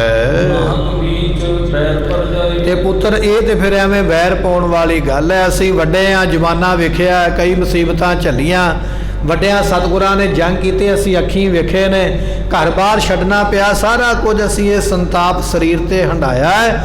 ਤੁਹਾਨੂੰ ਇਹ ਗੱਲ ਕਹਿੰਦੇ ਆ ਵੀ ਜੰਗ ਦੇ ਵਿੱਚ ਕੁਝ ਨਹੀਂ ਰੱਖਿਆ, ਜੰਗ ਹੋਣ ਦਾ ਮੁੱਢ ਨਗਾਰੇ ਨੇ ਬਣਨਾ ਹੈ। ਆਪ ਜੀ ਨਗਾਰਾ ਵਜਾਉਣਾ ਬਣਾਉਣਾ ਇਹ ਜਿਹੜਾ ਹੈ ਨਾ ਮਨ ਦਾ ਵਿਚਾਰ ਛੱਡ ਦੇਣਾ ਕਰੋ। ਆਪਣੇ ਦਰਵਾਜ਼ੇ ਦੇ ਅੱਗੇ ਛੋਟੀਆਂ ਬੋਟੀਆਂ ਨੌਬਤਾਂ ਵਜਾ ਲਿਆ ਕਰੋ, ਛੋਟੀਆਂ ਨਫੀਰੀਆਂ, ਛੋਟੇ ਛੋਟੇ ਉਹ ਵਜਾਉਣ ਵਾਲੇ ਢੋਲ ਢਮੱਕੇ ਜੇ ਤੁਹਾਨੂੰ ਜੀ ਕਰਦਾ ਵੀ ਵੱਜਣਾ ਚਾਹੀਦਾ, ਕੁਝ ਨਾ ਕੁਝ ਰੌਣਕ ਹੋਣੀ ਚਾਹੀਦੀ ਹੈ, ਤੇ ਕੁਝ ਬੰਦੇ ਆਪਾਂ ਰੱਖ ਲੈਂਦੇ ਉਹ ਨਫੀਰੀਆਂ ਨਿੱਕੀਆਂ ਨਿੱਕੀਆਂ ਤੂਤਰੀਆਂ ਜਿਹੀਆਂ ਉਹ ਵਜਾ ਦਿਆ ਕਰਨਗੇ। ਔਰ ਨਿੱਕੇ ਨਿੱਕੇ ਢੋਲ ਜਿਹੜੇ ਗਲ ਵਿੱਚ ਪੈਣ ਵਾਲੇ, ਜਿਸ ਤਰ੍ਹਾਂ ਕਿ ਅੱਜ ਉਹ ਬੈਂਡ ਬਾਜਿਆਂ ਵਾਲੇ ਵਜਾਉਂਦੇ, ਇਸ ਤਰ੍ਹਾਂ ਦੇ ਨਿੱਕੇ ਨਿੱਕੇ ਉਹ ਡਰਮ ਆਪਾਂ ਲੈ ਆਉਂਦੇ, ਉਹ ਤੁਹਾਡੇ ਦਰਵਾਜ਼ੇ ਤੇ ਖੜ ਕੇ ਆ ਕੇ ਵਜਾਉਣ ਵਾਲੇ ਵਜਾ ਦਿਆ ਕਰਨਗੇ। ਆਪਾਂ ਵੱਡੇ ਨਗਾਰੇ ਤੋਂ ਕੀ ਲੈਣਾ ਹੈ? ਇਸ ਤਰ੍ਹਾਂ ਮਾਤਾ ਜੀ ਆਖਦੇ ਹਨ। ਅਤੇ ਇਸ ਤਰ੍ਹਾਂ ਨਾ ਚੜ ਕੇ ਕਿਤੇ ਜਾਓ ਤੇ ਨਾ ਕਿਤੇ ਜਾ ਕੇ ਨਗਾਰਾ ਵਜਾਉਣ ਦੀ ਕੋਸ਼ਿਸ਼ ਕਰਨਾ ਕਰੋ। ਜਿਹੜੇ ਦੇਸ਼ਾਂ ਦੇ ਰਾਜੇ ਹੁੰਦੇ ਨੇ, ਜਿਨ੍ਹਾਂ ਦੇ ਕੋਲ ਰਾਜ ਭਾਗ ਹੁੰਦਾ, ਜਿਹੜੇ ਦੇਸ਼ਾਂ ਦੇ ਮਾਲਕ ਹੁੰਦੇ ਹਨ, ਉਹਨਾਂ ਦੇ ਨਾਲ ਪੁੱਤਰ ਬਰਾਬਰੀ ਨਹੀਂ ਕਦੇ ਪੁੱਜਦੀ। ਮਾਤਾ ਜੀ ਕਹਿ ਰਹੇ ਵਾਰ-ਵਾਰ ਵੀ ਰਾਜਿਆਂ ਦੀ ਬਰਾਬਰੀ ਕਦੇ ਨਹੀਂ ਹੁੰਦੀ ਹੈ। ਰਾਜਿਆਂ ਕੋਲ ਰਾਜ ਹੁੰਦਾ, ਫੌਜਾਂ ਹੁੰਦੀਆਂ, ਵਾਧੂ ਮਾਇਆ ਹੁੰਦੀ ਹੈ। ਰਾਜਿਆਂ ਦੀ ਰਾਜਿਆਂ ਨਾਲ ਮਿੱਤਰਤਾ ਹੀ ਹੁੰਦੀ ਹੈ। ਇੱਕ ਰਾਜੇ ਦੀ ਮਿੱਤਰਤਾ ਵਾਸਤੇ ਦੂਜਾ ਰਾਜਾ ਆ ਜਾਂਦਾ ਹੈ। ਜੇ ਆਪਾਂ ਵੈਰ ਪਾਲਿਆ ਤੇ ਆਪਾਂ ਨੇ ਕੋਲੋਂ ਇਹਨਾਂ ਦੀ ਬਰਾਬਰੀ ਕਰਨੀ ਹੋਣੀ। ਇਸ ਕਰਕੇ ਆਪਾਂ ਨਗਾਰਾ ਬਣਾ ਕੇ ਨਾ ਵੈਰ ਪਾਉਣਾ ਕਰੀਏ। ਤੇ ਇਸ ਕਰਕੇ ਲੜਾਈ ਦੇ ਵਿੱਚ ਪੁੱਤਰ ਕੋਈ ਸੁੱਖ ਨਹੀਂ ਰੱਖਿਆ। ਇਹ ਵੱਡਿਆਂ ਦਾ ਤਜਰਬਾ, ਸਿਆਣਿਆਂ ਦਾ, ਵੀ ਜੰਗ ਦੇ ਵਿੱਚ ਹਮੇਸ਼ਾ ਦੁੱਖ ਹੀ ਮਿਲਦਾ ਹੈ। ਪਤਾ ਨਹੀਂ ਕਿੰਨੀਆਂ ਕੁ ਔਰਤਾਂ ਵਿਧਵਾ ਹੋਣਗੀਆਂ, ਕਿੰਨੇ ਕੁ ਬੱਚੇ ਅਨਾਥ ਹੋਣਗੇ, ਕਿੰਨੇ ਕੁ ਮਾਤਾ ਪਿਤਾ ਦੇ ਬੱਚੇ ਚੜ੍ਹਦੀ ਉਮਰ ਚਲੇ ਜਾਣਗੇ, ਕਿੰਨਾ ਦੇਸ਼ ਨੂੰ ਘਾਟਾ ਪਵੇਗਾ। ਜੰਗ ਦੇ ਵਿੱਚ ਕਦੇ ਸੁੱਖ ਨਹੀਂ ਮਿਲਿਆ, ਇਹਦੇ ਵਿੱਚ ਦੁੱਖ ਹੀ ਪ੍ਰਾਪਤ ਹੁੰਦਾ ਹੈ। ਇਹਦੇ ਵਿੱਚ ਤੇ ਬਖਾਦ ਹੁੰਦਾ, ਝਗੜਾ ਹੁੰਦਾ। ਇਸ ਕਰਕੇ ਨਾ ਆਪਾਂ ਜੰਗ ਕਰਨਾ, ਨਾ ਆਪਾਂ ਨਗਾਰਾ ਬਣਾਉਣਾ। ਇਹ ਗੱਲ ਸਾਡੀ ਇਹ ਬੜੀ ਜ਼ਰੂਰੀ ਗੱਲ ਹੈ, ਤੁਸੀਂ ਇਸ ਨੂੰ ਧਿਆਨ ਵਿੱਚ ਰੱਖਣਾ ਕਰੋ। ਸਤਿਗੁਰੂ ਪਾਤਸ਼ਾਹ ਨੇ ਸੁਣਿਆ ਨਾ ਬਚਨ ਆਪਣੀ ਮਾਤਾ ਤੋਂ। ਮਾਤਾ ਜੀ ਕਹਿ ਰਹੇ ਵੀ ਤੁਸੀਂ ਫੌਜ ਰੱਖ ਸਕਦੇ ਹੋ, ਸ਼ਿਕਾਰ ਖੇਡਣ ਜਾ ਸਕਦੇ ਹੋ, ਪਰ ਨਗਾਰਾ ਨਾ ਬਣਾਓ। ਨਗਾਰਾ ਬਣੇਗਾ ਤੇ ਰਾਜਿਆਂ ਨਾਲ ਵੈਰ ਪਏਗਾ, ਵੈਰ ਪਏਗਾ ਤੇ ਜੰਗ ਹੋਵੇਗੀ, ਮੁਸੀਬਤ ਪੈ ਜਾਏਗੀ। ਇਹ ਸਾਰੀਆਂ ਗੱਲਾਂ ਸੁਣੀਆਂ ਧੰਨ ਗੁਰੂ ਗੋਬਿੰਦ ਸਿੰਘ ਮਹਾਰਾਜ ਸਾਹਿਬ ਦੀਆਂ ਨੇ। ਉਸ ਵੇਲੇ ਸੁਣ ਕੇ ਫਿਰ ਮਹਾਰਾਜ ਜੀ ਕਹਿਣ ਲੱਗੇ ਹਨ, ਮਹਾਰਾਜ ਕਹਿਣ ਲੱਗੇ ਮਾਤਾ ਜੀ ਮੈਨੂੰ ਨਹੀਂ ਜੇ ਕਿਸੇ ਦਾ ਡਰ। 100 ਗੱਲਾਂ ਦੀ ਇੱਕੋ ਗੱਲ ਹੀ ਹੈ, ਨਾ ਮੈਂ ਡਰਦਾ ਇਹਨਾਂ ਪਹਾੜੀ ਰਾਜਿਆਂ ਤੋਂ, ਤੇ ਨਾ ਅਸੀਂ ਡਰੀਏ ਉਹ ਰੰਗਦੇਵ ਤੋਂ, ਨਾ ਸਾਨੂੰ ਕਿਸੇ ਦਾ ਡਰ ਹੈ। ਅਸੀਂ ਤੇ ਬਚਨ ਕਰਦੇ ਹਾਂ, ਆਪ ਨਾ ਡਰੋ ਨਾ ਅਵਰ ਡਰਾਵੋ। ਨਾ ਅਸੀਂ ਕਿਸੇ ਤੋਂ ਡਰੀਏ, ਨਾ ਅਸੀਂ ਕਿਸੇ ਨੂੰ ਡਰ ਦਈਏ। ਸਤਿਗੁਰਾਂ ਦੀ ਬਾਣੀ ਦਾ ਬਚਨ ਹੈ, ਭੈ ਕਾਹੂ ਕੋ ਦੇਤ ਨਹਿ ਭੈ ਮਾਨ ਧਿਆਨ। ਜੇ ਸਾਡੀ ਗੁਰਬਾਣੀ ਵੱਡਿਆਂ ਦੀ, ਸਾਡੇ ਪਿਤਾ ਦੇ ਬਚਨ ਨੇ ਵੀ ਡਰ ਕਿਸੇ ਨੂੰ ਦੇਣਾ ਨਹੀਂ ਚਾਹੀਦਾ, ਤੇ ਸਾਡੇ ਹੀ ਪਿਤਾ ਦੇ ਬਚਨ ਨੇ ਵੀ ਡਰ ਕਿਸੇ ਦਾ ਮੰਨਣਾ ਵੀ ਨਹੀਂ ਚਾਹੀਦਾ। ਤੁਸੀਂ ਮੈਨੂੰ ਡਰਾਉਂਦੇ ਪਏ ਹੋ ਵੀ ਨਗਾਰਾ ਨਾ ਬਣਾਓ, ਨਗਾਰਾ ਬਣੇਗਾ ਰਾਜਿਆਂ ਨਾਲ ਵੈਰ ਪਏਗਾ, ਤੇ ਵੈਰ ਤੋਂ ਡਰਦਿਆਂ ਚੁੱਪ ਕਰਕੇ ਘਰੇ ਬਹਿ ਜਾਓ। ਇਹ ਤੇ ਡਰਨਾ ਹੀ ਹੋ ਗਿਆ ਨਾ। ਸਾਨੂੰ ਕਿਸੇ ਦਾ ਡਰ ਨਹੀਂ ਹੈ, ਭਾਵੇਂ ਉਹ ਭੀਮ ਚੰਦ ਹੋਵੇ ਤੇ ਭਾਵੇਂ ਉਹ ਕੇਸਰੀ ਚੰਦ ਹੋਵੇ, ਰਾਜਾ ਜਿਹੜਾ ਮਰਜ਼ੀ ਹੋਵੇ, ਭਾਵੇਂ ਹੋਵੇ ਪਹਾੜੀਆ ਰਾਜਾ ਤੇ ਭਾਵੇਂ ਹੋਵੇ ਦਿੱਲੀ ਦਾ ਬਾਦਸ਼ਾਹ। ਸਤਿਗੁਰੂ ਕਹਿਣ ਲੱਗੇ ਮਾਤਾ ਜੀ ਸਾਨੂੰ ਕਿਸੇ ਦਾ ਕੋਈ ਡਰ ਨਹੀਂ। ਇਹ ਅਸੀਂ ਗੱਲ ਤੁਹਾਡੇ ਸਾਹਮਣੇ ਕਰਦੇ ਹਾਂ। ਜਿਹੜਾ ਕੋਈ ਸਾਨੂੰ ਤੰਗ ਕਰੇਗਾ ਔਰ ਸਾਡੇ ਨਾਲ ਵੈਰ ਕਰੇਗਾ, ਉਹਦੇ ਨਾਲ ਅਸੀਂ ਸਿੱਧੇ ਹੋ ਕੇ ਦੋ ਹੱਥ ਜ਼ਰੂਰ ਕਰਾਂਗੇ, ਪਰ ਡਰ ਕੇ ਅਸੀਂ ਕਦੇ ਵੀ ਆਪਣੇ ਘਰ ਵਿੱਚ ਛੁਪ ਕੇ ਨਹੀਂ ਬੈਠਾਂਗੇ। ਤੇ ਸਤਿਗੁਰੂ ਪਾਤਸ਼ਾਹ ਕਹਿਣ ਲੱਗੇ ਨਗਾਰਾ ਤੇ ਅਸੀਂ ਜ਼ਰੂਰ ਵਜਾਵਾਂਗੇ। ਬਣਾਇਆ ਕਾਹਦੇ ਵਾਸਤੇ ਆ? ਬਣਾਇਆ ਤੇ ਵਜਾਉਣ ਵਾਸਤੇ ਹੀ ਹੈ ਨਾ। ਜੇ ਬਣਾ ਕੇ ਘਰੇ ਚਾਦਰ ਪਾ ਕੇ ਉਹਨੂੰ ਢੱਕ ਲੈਣਾ ਤੇ ਬਣਾਉਣਾ ਕਾਹਦੇ ਲਈ ਹੈ?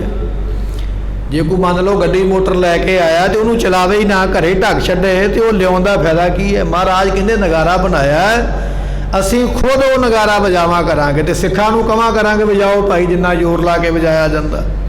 ਨਗਾਰਾ ਵੀ ਬਣਾਵਾਂਗੇ ਔਰ ਨਗਾਰਾ ਵਜਾਵਾਂਗੇ ਵੀ ਜ਼ਰੂਰ, ਔਰ ਬੜੇ ਜ਼ੋਰ ਦੇ ਨਾਲ, ਬੜੀ ਉੱਚੀ ਇਸ ਨਗਾਰੇ ਨੂੰ ਵਜਾਉਣਾ ਹੈ। ਤੇ ਤੀਜੀ ਗੱਲ ਇਹ ਹੈ ਮਾਤਾ ਜੀ ਵੀ ਅਸੀਂ ਸ਼ਿਕਾਰ ਖੇਡਣਾ ਵੀ ਛੱਡਣਾ ਨਹੀਂ, ਸ਼ਿਕਾਰ ਵੀ ਖੇਡਾਂਗੇ। ਪਹਿਲਾਂ ਸਤਿਗੁਰੂ ਹਰੇਕ ਬਚਨ ਮੰਨਦੇ ਆਪਣੀ ਮਾਤਾ ਜੀ ਦਾ, ਪਰ ਅੱਜ ਪਹਿਲੀ ਵਾਰੀ ਮਹਾਰਾਜ ਅੜ ਗਏ, ਕਹਿਣ ਲੱਗੇ ਨਹੀਂ ਮਾਤਾ ਜੀ ਇਹ ਗੱਲਾਂ ਸਾਰੀਆਂ ਠੀਕ ਨਹੀਂ, ਇਹ ਸਾਨੂੰ ਹਜਮ ਨਹੀਂ ਹੋਈਆਂ, ਚੰਗੀਆਂ ਨਹੀਂ ਲੱਗੀਆਂ। ਅਸੀਂ ਨਗਾਰਾ ਵੀ ਬਣਾਉਣਾ ਜੇ, ਨਗਾਰਾ ਵਜਾਉਣਾ ਵੀ ਹੈ, ਔਰ ਜੰਗਲ ਵਿੱਚ ਜਾ ਕੇ ਸ਼ਿਕਾਰ ਵੀ ਖੇਡਣਾ ਹੈ। ਮਨ ਭਾਉਂਦੇ ਕੰਮ ਅਸੀਂ ਕਰਨੇ ਹਨ। ਹਾਂ, ਅਸੀਂ ਕਿਸੇ ਦਾ ਰਾਜ ਖੋਵਾਂਗੇ ਨਹੀਂ, ਇਹ ਤੁਹਾਨੂੰ ਬਚਨ ਦਿੰਦੇ ਆ। ਸਾਡੇ ਸਿੱਖਾਂ ਦੀ ਫੌਜ ਕਿਸੇ ਰਾਜੇ ਦੇ ਉੱਪਰ ਚੜ੍ਹ ਕੇ ਨਹੀਂ ਜਾਵੇਗੀ, ਇਹ ਅਸੀਂ ਤੁਹਾਨੂੰ ਬਚਨ ਦਿੰਦੇ ਆ। ਇਹ ਤੁਹਾਨੂੰ ਅਸੀਂ ਯਕੀਨ ਦਿਵਾਉਂਦੇ ਆ ਵੀ ਮੇਰੀ ਫੌਜ, ਸਾਡੀ ਫੌਜ, ਗੁਰੂ ਘਰ ਦੇ ਸਿੱਖ ਜਾਂ ਇਹ ਜਿਹੜਾ ਸਾਡਾ ਖਾਲਸਾ ਪੰਥ ਹੈ, ਇਹ ਕਿਸੇ ਰਾਜੇ ਦੇ ਉੱਪਰ ਚੜ੍ਹਾਈ ਕਰਕੇ ਨਹੀਂ ਜਾਵੇਗਾ, ਕਿਸੇ ਦੇ ਘਰ ਜਾ ਕੇ ਨਹੀਂ ਲੜੇਗਾ। ਇਹ ਅਸੀਂ ਤੁਹਾਨੂੰ ਬਚਨ ਦਿੰਦੇ ਹਾਂ। ਤੇ ਫਿਰ ਜਦੋਂ ਅਸੀਂ ਕਿਸੇ ਤੇ ਚੜ੍ਹ ਕੇ ਹੀ ਨਹੀਂ ਜਾਵਾਂਗੇ, ਤੇ ਫਿਰ ਸਾਡਾ ਵਿਰੋਧ ਵੀ ਕਿਸੇ ਨੇ ਕਿਉਂ ਕਰਨਾ ਹੈ? ਕੋਈ ਸਾਡਾ ਵਿਰੋਧ ਵੀ ਨਹੀਂ ਕਰੇਗਾ। ਮਹਾਰਾਜ ਕਹਿਣ ਲੱਗੇ ਜਿਹਦਾ ਦੇਸ਼ ਹੈ ਨਾ ਉਹ ਆਪਣਾ ਦੇਸ਼ ਰੱਖੇ, ਅਸੀਂ ਕਿਸੇ ਦੇ ਦੇਸ਼ ਤੋਂ ਕੀ ਲੈਣਾ?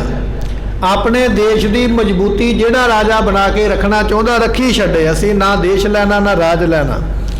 ਸੋ ਆਪਣਾ ਦੇਸ਼ ਜਿਹੜਾ ਕਿਸੇ ਦਾ, ਰਾਜੇ ਦਾ, ਉਹ ਆਪਣੇ ਦੇਸ਼ ਨੂੰ ਸੰਭਾਲ ਕੇ ਰੱਖੇ, ਸਾਨੂੰ ਕਿਸੇ ਦੇ ਦੇਸ਼ ਦੀ ਲੋੜ ਨਹੀਂ ਹੈ। ਤੇ ਜਦੋਂ ਸਾਨੂੰ ਜੰਗ ਕਰਨੀ ਚੰਗੀ ਨਹੀਂ ਲੱਗਦੀ ਹੈ ਤੇ ਫਿਰ ਸਾਡੇ ਨਾਲ ਕੌਣ ਜੰਗ ਕਰੇਗਾ? ਸਾਡਾ ਨਹੀਂ ਜੀ ਕਰਦਾ ਜੰਗ ਕਰਨ ਨੂੰ, ਔਰ ਬਿਨਾਂ ਕਿਸੇ ਕਾਰਨ ਤੋਂ ਅਸੀਂ ਜੰਗ ਨਹੀਂ ਕਰਾਂਗੇ। ਜੰਗ ਉਦੋਂ ਹੁੰਦਾ ਜਦੋਂ ਕੋਈ ਬੰਦਾ ਗਲ ਪੈ ਜਾਂਦਾ, ਤੇ ਜਦੋਂ ਕੋਈ ਗਾਲੀ ਪੈ ਜਾਵੇ ਤੇ ਫਿਰ ਉੱਥੇ ਬੰਦਾ ਇਹ ਸੋਚਦਾ ਰਵੇ ਕਿ ਮੇਰਾ ਇਹਦੇ ਵਿੱਚ ਨੁਕਸਾਨ ਹੈ ਕਿ ਲਾਭ ਹੈ, ਤੇ ਫਿਰ ਤੇ ਉਹ ਨਹੀਂ ਨਾ ਗੱਲ ਬਣੀ, ਕਿਉਂਕਿ ਸਮਾਂ ਵਿਚਾਰਨਾ ਪੈਂਦਾ ਹੈ। ਵਕਤ ਵਿਚਾਰੇ ਸੋ ਬੰਦਾ ਹੋਏ, ਮੂਰਖ ਗੰਢ ਪਵੇ ਮੋਹ ਮਾਰ। ਅਸੀਂ ਕਿਸੇ ਦੇ ਜਾ ਕੇ ਗੱਲ ਨਹੀਂ ਪਵਾਂਗੇ, ਕਿਸੇ ਨਾਲ ਲੜਾਈ ਨਹੀਂ ਕਰਾਂਗੇ, ਪਰ ਜੇ ਕੋਈ ਸਾਡੇ ਘਰੇ ਹੀ ਚੱਲ ਕੇ ਆ ਗਿਆ ਤੇ ਫਿਰ ਉਹਦੇ ਗਲ ਵਿੱਚ ਅਸੀਂ ਹਾਰ ਵੀ ਨਹੀਂ ਪਾਵਾਂਗੇ, ਫਿਰ ਉਹਦੇ ਨਾਲ ਦੋ ਹੱਥ ਵੀ ਕਰਾਂਗੇ। ਇਹ ਸਾਡਾ ਬਚਨ ਹੈ। ਤੇ ਸਤਿਗੁਰੂ ਪਾਤਸ਼ਾਹ ਕਹਿਣ ਲੱਗੇ ਜੇ ਕਿਸੇ ਨੂੰ ਹੋ ਗਿਆ ਹੰਕਾਰ ਵੀ ਮੇਰੇ ਵਿੱਚ ਬੜਾ ਬਲ ਹੈ, ਮੇਰੀ ਵਿੱਚ ਬੜੀ ਤਾਕਤ ਹੈ, ਜੇ ਕੋਈ ਆਪਣੇ ਬਲ ਦਾ ਹੰਕਾਰ ਕਰਕੇ, ਤਾਕਤ ਦਾ ਹੰਕਾਰ ਕਰਕੇ ਸਾਡੇ ਤੇ ਚੜ੍ਹ ਕੇ ਆਉਂਦਾ ਹੈ, ਤੇ ਬਿਨਾਂ ਕਾਰਨ ਤੋਂ ਮੰਨ ਲਓ ਵੀ ਅਸੀਂ ਘਰੇ ਬੈਠੇ ਹੋਈਏ, ਆਪਣਾ ਮੌਜ ਕਰੀਏ, ਸੰਗਤਾਂ ਵਿੱਚ ਵਿਚਰੀਏ, ਤੇ ਕੋਈ ਬੰਦਾ ਬਾਹਰੋਂ ਆ ਕੇ ਸਾਡੀ ਸੰਗਤ ਨੂੰ ਦੁਖੀ ਕਰੇ, ਸੰਗਤ ਨੂੰ ਲੁੱਟ ਲਵੇ, ਸੰਗਤ ਨੂੰ ਮਾੜਾ ਚੰਗਾ ਬੋਲੇ, ਜਾਂ ਸਾਨੂੰ ਘਰੇ ਆ ਕੇ ਕੋਈ ਦਬਾਈ ਜਾਵੇ, ਤੇ ਫਿਰ ਅਸੀਂ ਚੁੱਪ ਕਰਕੇ ਵੀ ਨਹੀਂ ਬੈਠਾਂਗੇ। ਸਾਡੇ ਪਿਤਾ ਦਾ ਕੋਈ ਕਸੂਰ ਨਹੀਂ ਸੀ, ਬਿਨਾਂ ਕਸੂਰ ਤੋਂ ਉਹਨਾਂ ਨੂੰ ਦੁੱਖ ਦੇ ਕੇ, ਤਸੀਹੇ ਦੇ ਕੇ, ਕਸ਼ਟ ਦੇ ਕੇ ਸ਼ਹੀਦ ਕੀਤਾ, ਪਰ ਅਸੀਂ ਚੁੱਪ ਕਰਕੇ ਨਹੀਂ ਬੈਠਾਂਗੇ। ਅਸੀਂ ਤੇ ਆਈ ਹੋਈ ਭਾਜੀ ਨੂੰ ਬਰਾਬਰੀ ਕਰਕੇ ਮੋੜਾਂਗੇ। ਇਸ ਕਰਕੇ ਜੇ ਕੋਈ ਸਾਡੇ ਗਲ ਪੈਂਦਾ ਘਰੇ ਆ ਕੇ ਵਾਧਾ ਕਰੇਗਾ ਅਸੀਂ ਬਿਲਕੁਲ ਵੀ ਉਸ ਨੂੰ ਸਹਾਰਨਾ ਨਹੀਂ ਹੈ। ਹਮ ਕਹਾਂ ਕਰੇ ਘਰ ਪਰੇ ਤੇ ਮਹਾਰਾਜ ਕਹਿਣ ਲੱਗੇ ਮਾਤਾ ਜੀ ਮੰਨ ਲਓ ਕੋਈ ਸਾਡੇ ਗਾਲੀ ਪੈ ਜਾਵੇ ਆ ਕੇ, ਘਰੇ ਬੈਠੇ ਆ ਤੇ ਫਿਰ ਕੀ ਕਰਾਂਗੇ? ਚੁੱਪ ਕਰਕੇ ਬੈਠੇ ਰਹੀਏ ਵੀ ਹਾਂ ਗਲ ਪੈ ਜਾਓ, ਸਾਨੂੰ ਆ ਕੇ ਕੁੱਟ ਲਓ, ਮਾਰ ਲਓ, ਸਾਡੀ ਬੇਇੱਜ਼ਤੀ ਕਰ ਲਓ, ਨਰਾਦਰੀ ਕਰ ਲਓ ਤੇ ਆਪਣੇ ਘਰੇ ਚਲੇ ਜਾਓ। ਜੇ ਕੋਈ ਘਰੇ ਆਇਆ ਗੱਲ ਪੈ ਜਾਵੇ ਤੇ ਕਾਹਦੇ ਵਾਸਤੇ? ਇਹ ਮਹਾਰਾਜ ਨੇ ਤੇਗ ਪਵਾਈ ਹੈ ਨਾ, ਖਾਲਸੇ ਦੇ ਸਿੱਖ ਦੇ ਗਲ ਦੇ ਵਿੱਚ ਸ੍ਰੀ ਸਾਹਿਬ ਪਵਾਈ ਹੈ। ਸ੍ਰੀ ਸਾਹਿਬ ਦਾ ਭਾਵ ਹੈ ਆਤਮਿਕ ਰੱਖਿਆ, ਆਪਣੀ ਰੱਖਿਆ ਖੁਦ ਕਰਨੀ। ਕਿਸੇ ਦੇ ਉੱਪਰ ਸ੍ਰੀ ਸਾਹਿਬ ਦੇ ਨਾਲ ਵਾਰ ਨਾ ਕਰ, ਕਿਸੇ ਨੂੰ ਲੁੱਟਣ ਖੋਹਣ ਦਾ ਯਤਨ ਨਾ ਕਰ, ਕਿਸੇ ਨੂੰ ਦਬਾਉਣ ਦਾ ਯਤਨ ਨਾ ਕਰ। ਪਰ ਜੇ ਕੋਈ ਬੰਦਾ ਤੇਰੇ ਤੇ ਚੜ ਕੇ ਆਉਂਦਾ ਪਿਆ ਨਾ, ਤੇਰੀ ਇੱਜ਼ਤ ਨੂੰ ਹੱਥ ਪਾਉਂਦਾ, ਤੇ ਫਿਰ ਵਿਚਾਰ ਨਾ ਕਰ ਵੀ ਇਹਦੇ ਵਿੱਚ ਘਾਟਾ ਹੈ ਕਿ ਲਾਭ ਹੈ, ਤੇ ਫਿਰ ਤੇ ਉਹਨੂੰ ਜਿਹੜਾ ਹੈ ਨਾ ਸਜ਼ਾ ਬਣਦੀ ਦੇ। ਮਹਾਰਾਜ ਕਹਿਣ ਲੱਗੇ ਮਾਤਾ ਜੀ ਤੁਸੀਂ ਆਖਦੇ ਨਗਾਰਾ ਨਾ ਬਣਾਓ ਤੇ ਫੌਜ ਨਹੀਂ ਬਹੁਤੀ ਰੱਖਣੀ ਹੈ। ਜੇ ਸਾਡੇ ਘਰ ਕੋਈ ਚੜ ਕੇ ਸਾਡੇ ਗਲ ਪੈ ਗਿਆ ਤੇ ਫਿਰ ਅਸੀਂ ਕੀ ਕਰੀਏ? ਚੁੱਪ ਕਰਕੇ ਬੈਠੇ ਰਹੀਏ? ਇਹ ਗੱਲ ਸਾਨੂੰ ਮਨਜ਼ੂਰ ਨਹੀਂ ਹੈ। ਤੇ ਸਤਿਗੁਰੂ ਪਾਤਸ਼ਾਹ ਕਹਿਣ ਲੱਗੇ ਫਿਰ ਜਿਵੇਂ ਸਾਡੇ ਸਿਰ ਤੇ ਆ ਕੇ ਮੁਹਿੰਮ ਬਣੇਗੀ ਨਾ, ਅਸੀਂ ਤੇ ਫਿਰ ਉਸ ਮੁਹਿੰਮ ਦੇ ਸੁਭਾਵ ਨਾਲ ਉਸੇ ਤਰ੍ਹਾਂ ਹੀ ਵਰਤਾਂਗੇ। ਇਹ ਤੇ ਫਿਰ ਉਦੋਂ ਵੇਖਾਂਗੇ ਵੀ ਕਿਹਦੇ ਨਾਲ ਜੰਗ ਕਰਨਾ ਤੇ ਕਿਹਨੂੰ ਬਖਸ਼ਣਾ ਹੈ। ਜਿਵੇਂ ਸਾਡੇ ਤੋਂ ਚੱਲੇਗਾ ਅਸੀਂ ਤੇ ਉਵੇਂ ਹੀ ਚਲਾਵਾਂਗੇ। ਅਸੀਂ ਨਹੀਂ ਇਹ ਵੇਖਾਂਗੇ ਵੀ ਜੰਗ ਦੇ ਵਿੱਚ ਨੁਕਸਾਨ ਹੁੰਦਾ ਕਿ ਲਾਭ ਹੁੰਦਾ। ਜਿਹੋ ਜਿਹਾ ਮੌਕਾ ਹੋਵੇਗਾ ਉਹਦੇ ਮੁਤਾਬਕ ਅਸੀਂ ਉਹੋ ਜਿਹੇ ਫੈਸਲੇ ਕਰਨੇ ਹਨ। ਜਿਹੜੇ ਬੰਦੇ ਨੂੰ ਦੇਸ਼ ਦਾ ਜਾਂ ਆਪਣੇ ਰਾਜ ਦਾ ਹੰਕਾਰ ਹੈ ਕਿ ਮੈਂ ਵੱਡਾ ਰਾਜਾ, ਮੇਰੇ ਕੋਲ ਇਲਾਕਾ ਜ਼ਿਆਦਾ, ਮੇਰੇ ਕੋਲ ਫੌਜ ਵੱਡੀ ਹੈ, ਮੇਰੇ ਕੋਲ ਬਹੁਤਾ ਪੈਸਾ ਹੈ, ਜਿਸ ਬੰਦੇ ਨੂੰ ਇਸ ਗੱਲ ਦਾ ਹੰਕਾਰ ਹੈ ਮਨ ਦੇ ਵਿੱਚ, ਤੇ ਮਹਾਰਾਜ ਕਹਿਣ ਲੱਗੇ ਕਰਤਾ ਪੁਰਖ ਅਕਾਲ ਪੁਰਖ ਨਿਰੰਕਾਰ ਪਰਮੇਸ਼ਰ ਦੀ ਸਾਡੇ ਤੇ ਇੰਨੀ ਕਿਰਪਾ ਹੈ, ਜਿਹੜਾ ਹੰਕਾਰ ਲੈ ਕੇ ਚੜ ਕੇ ਆਵੇਗਾ ਉਹਦਾ ਹੰਕਾਰ ਅਸੀਂ ਚਕਨਾ ਚੂਰ ਕਰਕੇ ਇੱਥੋਂ ਤੋਰਾਂਗੇ। ਮਤਾ ਕੋਈ ਇਹ ਸੋਚ ਲਵੇ ਕਿ ਮੇਰੇ ਕੋਲ ਫੌਜ ਵੱਡੀ ਹੈ, ਮੇਰੇ ਕੋਲ ਦੇਸ਼ ਵੱਡਾ ਹੈ, ਮੇਰੇ ਕੋਲ ਅਸਲਾ ਹਥਿਆਰ ਬਹੁਤੇ ਨੇ, ਅਸੀਂ ਆਪਣਾ ਖਾਲਸਾ ਇਹੋ ਜਿਹਾ ਤਿਆਰ ਕਰਾਂਗੇ ਵੱਡਿਆਂ ਦੇ ਹੰਕਾਰ ਨੂੰ ਤੋੜ ਕੇ ਚਕਨਾ ਚੂਰ ਕਰਕੇ ਜੰਗ ਮੈਦਾਨ ਦੇ ਵਿੱਚੋਂ ਭੱਜਦੇ ਹੋਏ ਵੈਰੀ ਸਾਡੇ ਖਾਲਸੇ ਦੇ ਅੱਗੇ ਦਿਖਾਈ ਦੇਣਗੇ। ਜਿਹੜਾ ਕੋਈ ਗਰੂਰ ਲੈ ਕੇ ਆਵੇਗਾ, ਮਾਨ ਲੈ ਕੇ ਆਵੇਗਾ, ਹੰਕਾਰ ਲੈ ਕੇ ਆਵੇਗਾ ਆਪਣੇ ਬਲ ਦਾ, ਉਹਦਾ ਹੰਕਾਰ ਅਸੀਂ ਫਿਰ ਰਹਿਣ ਨਹੀਂ ਦੇਣਾ ਹੈ। ਤੇ ਸਤਿਗੁਰੂ ਪਾਤਸ਼ਾਹ ਮਹਾਰਾਜ ਕਹਿਣ ਲੱਗੇ ਤੁਸੀਂ ਇਹ ਗੱਲ ਕਹਿੰਦੇ ਹੋ ਮਾਤਾ ਜੀ ਵੀ ਭੀਮ ਚੰਦ ਰਾਜਾ ਨੇੜੇ ਆ ਗਿਆ। ਆਪਾਂ ਹੁਣੇ ਬਚਨ ਸਰਵਣ ਕੀਤਾ ਨਾ, ਮਾਤਾ ਜੀ ਨੇ ਇਹ ਗੱਲ ਕਹੀ ਸੀ ਵੀ ਪਹਿਲਾਂ ਭੀਮ ਚੰਦ ਰਾਜਾ ਕਿਤੇ ਦੂਰ ਗਿਆ ਹੋਇਆ ਸੈਰ ਕਰਨ, ਹੁਣ ਅਨੰਦਪੁਰ ਸਾਹਿਬ ਦੇ ਨੇੜੇ ਆ ਗਿਆ। ਤੇ ਸਤਿਗੁਰੂ ਉਹ ਗੱਲ ਦਾ ਜਵਾਬ ਦੇਣ ਲੱਗੇ, ਕਹਿਣ ਲੱਗੇ ਮਾਤਾ ਜੀ ਤੁਸੀਂ ਆਖਦੇ ਹੋ ਵੀ ਭੀਮ ਚੰਦ ਰਾਜਾ ਅਨੰਦਪੁਰ ਸਾਹਿਬ ਦੇ ਬਿਲਕੁਲ ਨੇੜੇ ਹੈ, ਤੇ ਤੁਸੀਂ ਕੀ ਮੈਨੂੰ ਡਰਾਉਂਦੇ ਪਏ ਹੋ ਵੀ ਰਾਜਾ ਨੇੜੇ ਆ ਗਿਆ ਤੇ ਅਸੀਂ ਚੁੱਪ ਕਰਕੇ ਬਹਿ ਜਾਈਏ? ਰਾਜਾ ਨੇੜੇ ਤੇ ਕੀ, ਰਾਜਾ ਭਾਵੇਂ ਚੱਲ ਕੇ ਅਨੰਦਪੁਰ ਸਾਹਿਬ ਦੇ ਵਿੱਚ ਵੀ ਆ ਜਾਵੇ ਸਾਨੂੰ ਤਾਂ ਵੀ ਕੋਈ ਡਰ ਨਹੀਂ ਹੈ, ਨਗਾਰਾ ਤੇ ਫਿਰ ਵੀ ਅਸੀਂ ਵਜਾਵਾਂਗੇ। ਰਾਜਾ ਨੇੜੇ ਹੈ ਕਿ ਦੂਰ ਹੈ ਸਾਨੂੰ ਇਸ ਗੱਲ ਦਾ ਕੋਈ ਫਰਕ ਨਹੀਂ ਹੈ, ਨਾ ਅਸੀਂ ਡਰਦੇ ਹਾਂ ਨਾ ਸਾਨੂੰ ਡਰਾਉਣ ਦਾ ਯਤਨ ਕਰੋ। ਤੇ ਮਹਾਰਾਜ ਕਹਿਣ ਲੱਗੇ ਇਹ ਜਿਹੜੀਆਂ ਗੱਲਾਂ ਤੁਸੀਂ ਕਰਦੇ ਹੋ ਨਾ ਮਾਤਾ ਜੀ, ਇਹ ਗੱਲਾਂ ਜਿਹੜੀਆਂ ਨੇ ਨਾ ਬੱਚੇ ਨੂੰ ਲੋਕ ਡਰਾਉਂਦੇ ਨੇ। ਨਿੱਕਾ ਜਿਹਾ ਬੱਚਾ ਹੋਵੇ ਨਾ ਤੇ ਮਾਂ ਉਹਨੂੰ ਡਰਾਉਂਦੀ ਹੈ। ਕਿਵੇਂ ਡਰਾਉਂਦੀ ਹੈ ਉਹ ਦੱਸਦੇ ਹਨ। ਕੀ ਦੱਸਦੀ ਹੈ ਮਾਤਾ? ਕਹਿਣ ਲੱਗੀ ਪੁੱਤਰ ਪਰੇ ਨਾ ਜਾਈ, ਉਹ ਵੇਖ ਸਾਹਮਣੇ ਹਾਊ ਬੈਠਾ ਹੋਇਆ। ਆਪਾਂ ਆਮ ਹੀ ਕਹਿ ਦਿੰਦੇ ਨਾ ਬੱਚੇ ਨੂੰ ਡਰਾਉਣ ਵਾਸਤੇ, ਉਹ ਬਾਊ ਬੈਠਾ, ਹਾਊ ਬੈਠਾ, ਉਧਰ ਨਾ ਜਾਈ। ਬੱਚਾ ਡਰ ਕੇ ਭੱਜ ਆਉਂਦਾ, ਬੈਠਾ ਹੈ ਕਿ ਨਹੀਂ ਬੈਠਾ, ਉਹ ਹਾਊ ਕੀ ਕਰੇਗਾ ਬੱਚੇ ਨੂੰ ਇਹ ਵੀ ਨਹੀਂ ਪਤਾ, ਪਰ ਬੱਚੇ ਨੂੰ ਡਰਾਇਆ ਜਾਂਦਾ ਹੈ ਵੀ ਸਾਹਮਣੇ ਬੈਠਾ ਹੈ, ਤੇ ਉਹ ਬੱਚਾ ਭੱਜ ਕੇ ਆ ਕੇ ਮਾਂ ਨੂੰ ਜੱਫੀ ਪਾ ਲੈਂਦਾ। ਤੇ ਸਤਿਗੁਰੂ ਕਹਿਣ ਲੱਗੇ ਮਾਤਾ ਜੀ ਅਸੀਂ ਹੋ ਗਏ ਜਵਾਨ ਤੇ ਤੁਸੀਂ ਵੀ ਸਾਨੂੰ ਨਿੱਕੇ ਬੱਚੇ ਵਾਂਗ ਹੀ ਡਰਾਉਂਦੇ ਪਿਆ ਵੀ ਉਹ ਸਾਹਮਣੇ ਹਾਊ ਬੈਠਾ ਹੈ। ਹੁਣ ਹਾਊ ਬੈਠਾ ਹੈ ਕਿ ਬਾਊ ਬੈਠਾ ਹੈ ਇਹਦੇ ਬਾਅਦ ਵਿੱਚ ਵੇਖਾਂਗੇ। ਅਸੀਂ ਹੁਣ ਉਸ ਹਾਊ ਤੋਂ ਨਹੀਂ ਡਰਦੇ, ਭਾਵੇਂ ਉਹ ਹਾਊ ਰੰਗਜੇਬ ਹੋਵੇ ਤੇ ਭਾਵੇਂ ਉਹ ਹਊਆ ਭੀਮ ਚੰਦ ਰਾਜਾ ਹੋਵੇ, ਸਾਨੂੰ ਇਹਨਾਂ ਗੱਲਾਂ ਦਾ ਹੁਣ ਬਿਲਕੁਲ ਡਰ ਨਹੀਂ ਹੈ। ਤੇ ਸਤਿਗੁਰੂ ਪਾਤਸ਼ਾਹ ਮਹਾਰਾਜ ਕਹਿ ਰਹੇ ਹਮ ਰਹਿ ਤਿਮ ਗਿਰਪਤ ਜਿਮ ਹਮਸੋ, ਅਸੀਂ ਉਸੇ ਤਰ੍ਹਾਂ ਰਵਾਂਗੇ ਜਿਵੇਂ ਪਹਾੜੀ ਰਾਜੇ ਸਾਡੇ ਨਾਲ ਰਹਿਣਗੇ। ਜੇ ਪਹਾੜੀ ਰਾਜੇ ਸਾਡੇ ਨਾਲ ਕਰਨਗੇ ਮਿੱਤਰਤਾ, ਅਸੀਂ ਉਹਨਾਂ ਦੇ ਬਣ ਜਾਵਾਂਗੇ ਮਿੱਤਰ। ਜੇ ਉਹ ਸਾਡੇ ਨਾਲ ਹੰਕਾਰ ਕਰਕੇ ਜੰਗ ਕਰਨਗੇ, ਵੈਰ ਕਰਨਗੇ, ਤੇ ਫਿਰ ਅਸੀਂ ਉਹਨਾਂ ਦੇ ਬਣ ਜਾਵਾਂਗੇ ਵੈਰੀ। ਇਹ ਪਹਿਲ ਉਹਨਾਂ ਨੂੰ ਦਿੱਤੀ ਹੈ, ਜਿਵੇਂ ਉਹ ਕਰਨਗੇ ਅਸੀਂ ਉਸ ਨੂੰ ਅੱਗੇ ਵਧਾਵਾਂਗੇ। ਜੇ ਉਹ ਪਿਆਰ ਕਰਨਗੇ ਤੇ ਸਾਡਾ ਪਿਆਰ ਦੁੱਗਣਾ ਲੈ ਕੇ ਜਾਣਗੇ, ਤੇ ਜੇ ਉਹ ਵੈਰ ਕਰਨਗੇ ਤੇ ਵੈਰ ਵੀ ਇੱਥੋਂ ਫਿਰ ਦੂਣਾ ਹੀ ਮਿਲੇਗਾ। ਇਸ ਤਰ੍ਹਾਂ ਮਹਾਰਾਜ ਆਖਦੇ ਹਨ।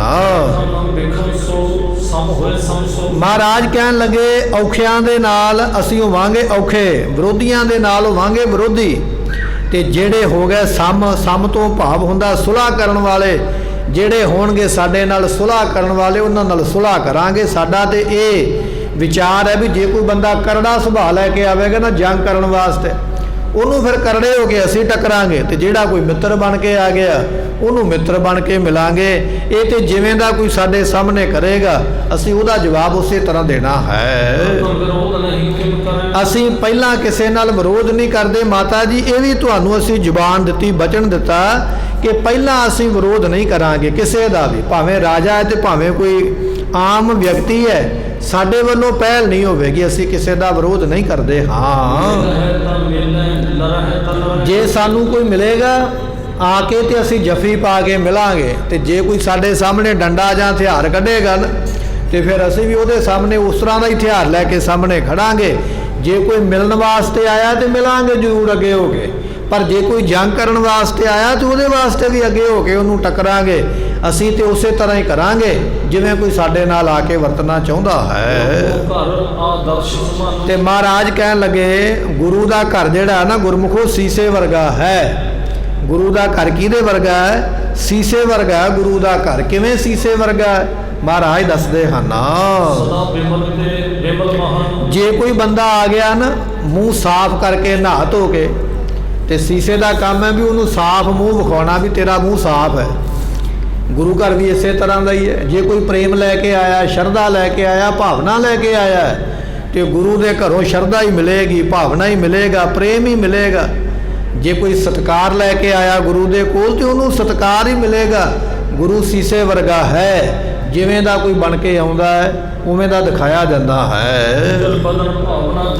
ਕਹਿਣ ਲੱਗੇ ਉਜਲ ਬਦਨ, ਜਿਹਦਾ ਮੂੰਹ ਸਾਫ਼ ਹੈ ਨਾ, ਸਾਫ਼ ਮੂੰਹ ਕੀ ਹੈ? ਸਾਫ਼ ਭਾਵਨਾ, ਸ਼ਰਧਾ, ਭਰੋਸਾ। ਜਿਹੜਾ ਭਾਵਨਾ ਨਾਲ ਆਇਆ, ਭਰੋਸੇ ਨਾਲ ਆਇਆ, ਇਹ ਮੁੱਖ ਹੈ ਉਜਲਾ। ਤੇ ਫਿਰ ਗੁਰੂ ਘਰ ਹੈ ਸੀਸਾ, ਇਥੋਂ ਭਾਵਨਾ ਵੀ ਮਿਲੇਗੀ, ਇਥੋਂ ਸਤਿਕਾਰ ਵੀ ਮਿਲੇਗਾ, ਮਾਣ ਵੀ ਮਿਲੇਗਾ, ਵਡਿਆਈ ਵੀ ਮਿਲੇਗੀ, ਸਭ ਕੁਝ ਪ੍ਰਾਪਤ ਹੁੰਦਾ ਹੈ। ਤੇ ਕਹਿਣ ਲੱਗੇ ਵੀ ਉਸੇ ਤਰ੍ਹਾਂ ਦਾ ਹੀ ਫਲ ਮਿਲੇਗਾ। ਤੇ ਜੇ ਆਪਾਂ ਸੀਸੇ ਦੇ ਸਾਹਮਣੇ ਮੂੰਹ ਕਾਲਾ ਕਰਕੇ ਹੋ ਜਾਈਏ, ਤੇ ਸੀਸੇ ਨੇ ਕਾਲਾ ਮੂੰਹ ਹੀ ਵਿਖਾਉਣਾ, ਉਹਨੇ ਗੋਰਾ ਨਹੀਂ ਕਰ ਦੇਣਾ।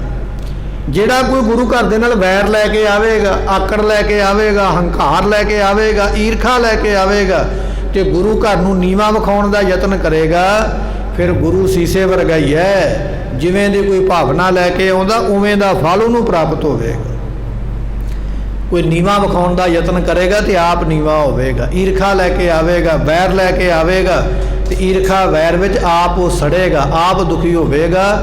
ਇਹ ਤੇ ਗੁਰੂ ਦਾ ਘਰ ਇਸ ਤਰ੍ਹਾਂ ਦਾ, ਜਿਵੇਂ ਦੀ ਭਾਵਨਾ ਉਵੇਂ ਦਾ ਫਲ ਮਿਲਦਾ ਹੈ। ਤੇ ਹੇ ਮਾਤਾ ਜੀ, ਜਿਵੇਂ ਤੁਸੀਂ ਆਖਦੇ ਹੋ, ਤੁਸੀਂ ਆਉਂਦਿਆਂ ਸਾਨੂੰ ਆਖਿਆ ਵੀ ਪੁੱਤਰ ਦੀ ਨਗਾਰਾ ਨਾ ਵਜਾਓ, ਰਾਜਾ ਸੁਣ ਲਵੇਗਾ। ਜਿਹੜੀਆਂ ਗੱਲਾਂ ਮਾਤਾ ਜੀ ਤੁਸੀਂ ਕਹਿੰਦੇ ਪਏ ਹੋ ਨਾ, ਉਹਨਾਂ ਗੱਲਾਂ ਦਾ ਅਸੀਂ ਜਵਾਬ ਦਿੰਦੇ ਹਾਂ। ਅਸੀਂ ਛਿਪ ਨਹੀਂ ਜੇ ਸਕਦੇ। ਇਹ ਗੱਲ ਅਸੀਂ ਤੁਹਾਨੂੰ ਕਹਿ ਦਈਏ ਵੀ ਲੋਕੇ ਨਹੀਂ ਸਾਡੇ ਤੋਂ ਬੈਠਿਆ ਜਾਣਾ। ਜੇ ਤੁਸੀਂ ਆਖੋ ਵੀ ਬਾਹਰਲਾ ਦਰਵਾਜ਼ਾ ਬੰਦ ਕਰ ਲਓ ਤੇ ਅੰਦਰ ਚੁੱਪ ਕਰਕੇ ਚਾਦਰ ਲੈ ਕੇ ਲੰਮੇ ਪੈ ਜਾਓ, ਉਹ ਗੱਲ ਸਾਡੇ ਕੋਲੋਂ ਨਹੀਂ ਹੋਣੀ। ਅਸੀਂ ਛੁਪ ਕੇ ਨਹੀਂ ਰਹਿ ਸਕਦੇ। ਅਸੀਂ ਤੇ ਆਜ਼ਾਦ ਵਿਚਰਨ ਵਾਲੇ ਹਾਂ। ਅਸੀਂ ਤੇ ਖੁੱਲ੍ਹ ਕੇ ਵਿਚਰਾਂਗੇ, ਖੁੱਲ੍ਹ ਕੇ ਕੰਮ ਕਰਾਂਗੇ। ਨਾ ਸਾਨੂੰ ਕਿਸੇ ਤੋਂ ਡਰ ਲੱਗਦਾ ਹੈ, ਨਾ ਅਸੀਂ ਕਿਸੇ ਨੂੰ ਡਰਾਉਂਦੇ ਹਾਂ। ਅਸੀਂ ਕਿਸੇ ਤੋਂ ਛੁਪ ਕੇ ਨਹੀਂ ਰਹਿ ਸਕਦੇ। ਹਾਂ, ਤੇ ਸਤਿਗੁਰੂ ਪਾਤਸ਼ਾਹ ਮਹਾਰਾਜ ਕਹਿਣ ਲੱਗੇ ਕਦੋਂ ਤੱਕ ਨਗਾਰਾ ਨਹੀਂ ਵਜਾਵਾਂਗੇ? ਇਹਦੇ 'ਚ ਸੀਮਾ ਥੋੜ੍ਹੀ ਹੈ ਸਮੇਂ ਦੀ। ਮੰਨ ਲਓ ਵੀ 1 ਮਹੀਨਾ ਨਹੀਂ ਵਜਾਵਾਂਗੇ, 6 ਮਹੀਨੇ ਨਹੀਂ ਵਜਾਵਾਂਗੇ, ਸਾਲ ਨਹੀਂ ਵਜਾਵਾਂਗੇ, ਕਿੰਨਾ ਚਿਰ ਨਹੀਂ ਵਜਾਵਾਂਗੇ? ਅਸੀਂ ਬਿਲਕੁਲ ਇਹ ਬਚਨ ਨਹੀਂ ਮੰਨਦੇ। ਕਿੰਨਾ ਚਿਰ ਕੀ, ਅਸੀਂ ਤੇ ਰੋਜ਼ ਵਜਾਵਾਂਗੇ, ਦੋਵੇਂ ਟਾਈਮ ਵਜਾਵਾਂਗੇ। ਸਾਡੇ ਘਰ ਦੇ ਵਿੱਚ 2 ਵਾਰੀ ਨਗਾਰਾ ਵੱਜੇਗਾ, ਸਵੇਰ ਦੇ ਦੀਵਾਨ ਵਿੱਚ ਵੀ ਵੱਜੇਗਾ, ਸ਼ਾਮ ਦੇ ਦੀਵਾਨ ਵਿੱਚ ਵੀ ਵੱਜੇਗਾ। ਕਿੰਨਾ ਚਿਰ ਅਸੀਂ ਚੁੱਪ ਕਰਕੇ ਬੈਠੇ ਰਹਿਣਾ ਕਰੀਏ?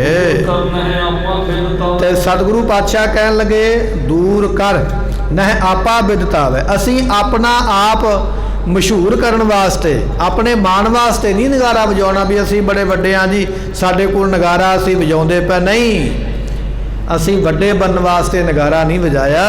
ਅਸੀਂ ਸੁਤੰਤਰ ਹੋਣ ਵਾਸਤੇ, ਆਜ਼ਾਦ ਹੋਣ ਵਾਸਤੇ। ਇਨ ਗਰੀਬ ਸਿੱਖਣ ਕੋ ਦਿਓ ਪਾਤਸ਼ਾਹੀ, ਯਾਦ ਰਹੇ ਹਮਰੀ ਗੁਰਿਆਈ। ਇਹ ਬਚਨ ਮਹਾਰਾਜ ਜੀਆਂ ਦੇ। ਅਸੀਂ ਇਹਨਾਂ ਦੇ ਮਨ ਵਿੱਚੋਂ ਡਰ ਕੱਢਣਾ ਹੈ। ਜਿਹੜੇ ਕਹਿੰਦੇ ਨੇ कि नंगी करद कभी नहीं पकड़ी, चिड़ी उड़े ते मैं डर जाऊं, तुरकन से कैसे लड़ पाऊं। महाराज नंगा चाकू नहीं घरे कदे रखिया, प्याज भी छलना पवे ते मूँह नाल छली दा, करद भी घरे नहीं कदे रखी। हथियार रखन तो जिन्हां नूं लगदा डर, चिड़ी उड़दी है, फर्र दी आवाज़ आउंदी ते माड़े दिलां वाले डर जांदे भी ये की होया है। महाराज कहन लगे इन्हां दे अंदर इन्ना जोश भरांगे, हिम्मत भरांगे, ताकत भरांगे, हौसला भर देवांगे।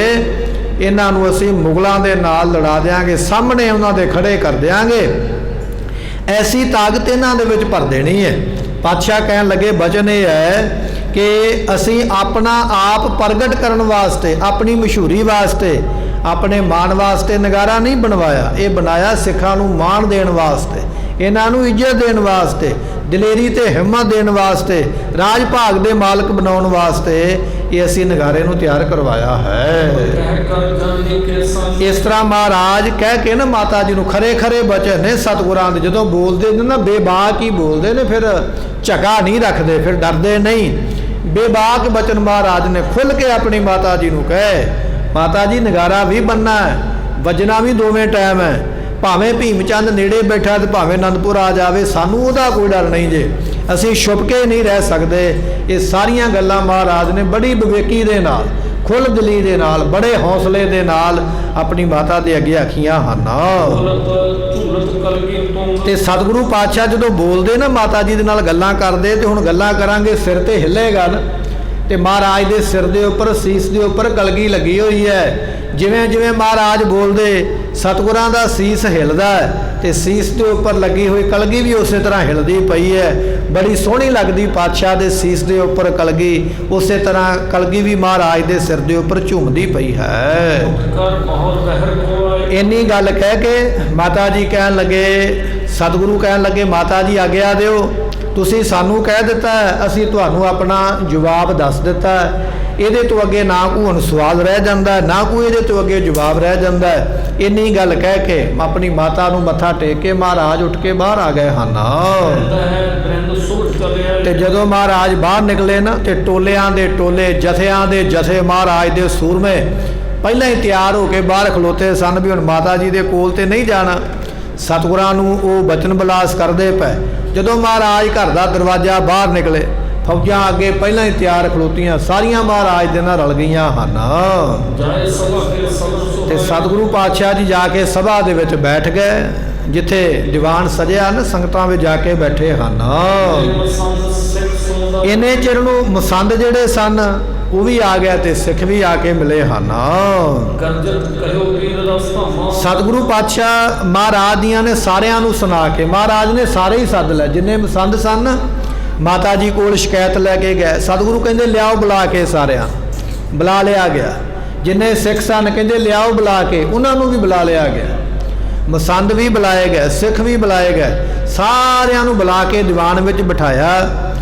सुखां नूं देण वाले वीर रस दे घर धन 10वें पातशाह महाराज साहब जी उस वेले गरज के बोले बड़े जोश दे नाल, कहन लगे असीं एक बचन कहन लगे हैं, बड़े ध्यान दे नाल सारे जाने सुनो। बड़े जोश दे नाल, बड़ा गरज के महाराज जियां ने सारियां नूं सुना के आख्या है। सतगुरु पातशाह कहन लगे दसो भाई, जिहड़ा नगारा बनाउण वास्ते असीं आख्या तैयार होया कि नहीं होया। हुण महाराज उन्हां नूं भी सुनाउणा चाहुंदे, जिहड़े शिकायत लैके गए, जिहड़े कहंदे सन माता जी हटाओ, नगारा नहीं बनना चाहिए।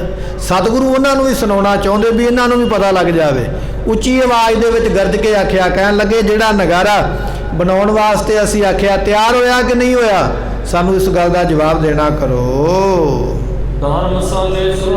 ते सतगुरु पातशाह दा जदों बचन होया ते सतगुरु पातशाह महाराज कहन लगे ये जड़ियां शताबियां ने ना, चानन करन वालियां मसाला, इन्हां विच मसाला इत्यादक पा के, ते सतगुरु पातशाह कहन लगे भी चंगी तरह इस नूं नगारे नूं पकाओ, मसाला जगा के सेक दे के बड़ा सोहना बड़ा वधिया ये नगारा जिहड़ा बना के इनू तैयार करो। जदों ये नगारा वजे तो इस तरह लगे भी जिवें बदल गजदा पिया, इहदी आवाज़ आनंदपुर साहब दे विच ना रह जावे, पहाड़ी राजियां दे महलां तक इहदी आवाज़ जावे। इहो जिहा नगारा तैयार करके ਇੰਨੇ ਜੋਸ਼ ਦੇ ਨਾਲ, ਇੰਨੇ ਜ਼ੋਰ ਦੇ ਨਾਲ ਵਜਾਓ ਕਿ ਇਹਦੀ ਆਵਾਜ਼ ਦੂਰ ਦੂਰ ਤੱਕ ਸੁਣਾਈ ਦੇਵੇ। ਸਤਿਗੁਰੂ ਪਾਤਸ਼ਾਹ ਕਹਿਣ ਲੱਗੇ ਹੁਣ ਦੇਰ ਨਹੀਂ ਕਰਨੀ ਹੈ, ਬਿਲਕੁਲ ਦੇਰੀ ਨਾ ਕਰੋ, ਛੇਤੀ ਨਾਲ ਇਹ ਕਾਰਜ ਕਰਨਾ ਕਰੋ। ਤੇ ਸਤਿਗੁਰੂ ਪਾਤਸ਼ਾਹ ਕਹਿੰਦੇ ਮਿਸਤਰੀ ਨੂੰ ਇਹ ਗੱਲ ਕਹੋ ਵੀ ਜਿੱਡਾ ਵੀ ਵੱਡਾ ਬਣਾ ਸਕਦਾ ਨਾ ਨਗਾਰਾ, ਜਿੰਨੀ ਵੀ ਉਹਦੇ 'ਚ ਸਮਰੱਥਾ ਹੈ, ਜਿੱਡਾ ਉਹ ਵੱਡੇ ਤੋਂ ਵੱਡਾ ਬਣਾ ਸਕਦਾ ਹੈ, ਵਧੀਆ ਤੋਂ ਵਧੀਆ ਬਣਾ ਸਕਦਾ, ਚੰਗੇ ਤੋਂ ਚੰਗਾ ਬਣਾ ਸਕਦਾ ਹੈ, ਮਿਸਤਰੀ ਨੂੰ ਕਹੋ ਵੀ ਪੈਸਿਆਂ ਦੀ ਪਰਵਾਹ ਫਿਕਰ ਨਹੀਂ ਕਰਨੀ ਹੈ, ਵਧੀਆ ਨਗਾਰਾ ਤਿਆਰ ਕਰਵਾਉਣਾ ਕਰੋ।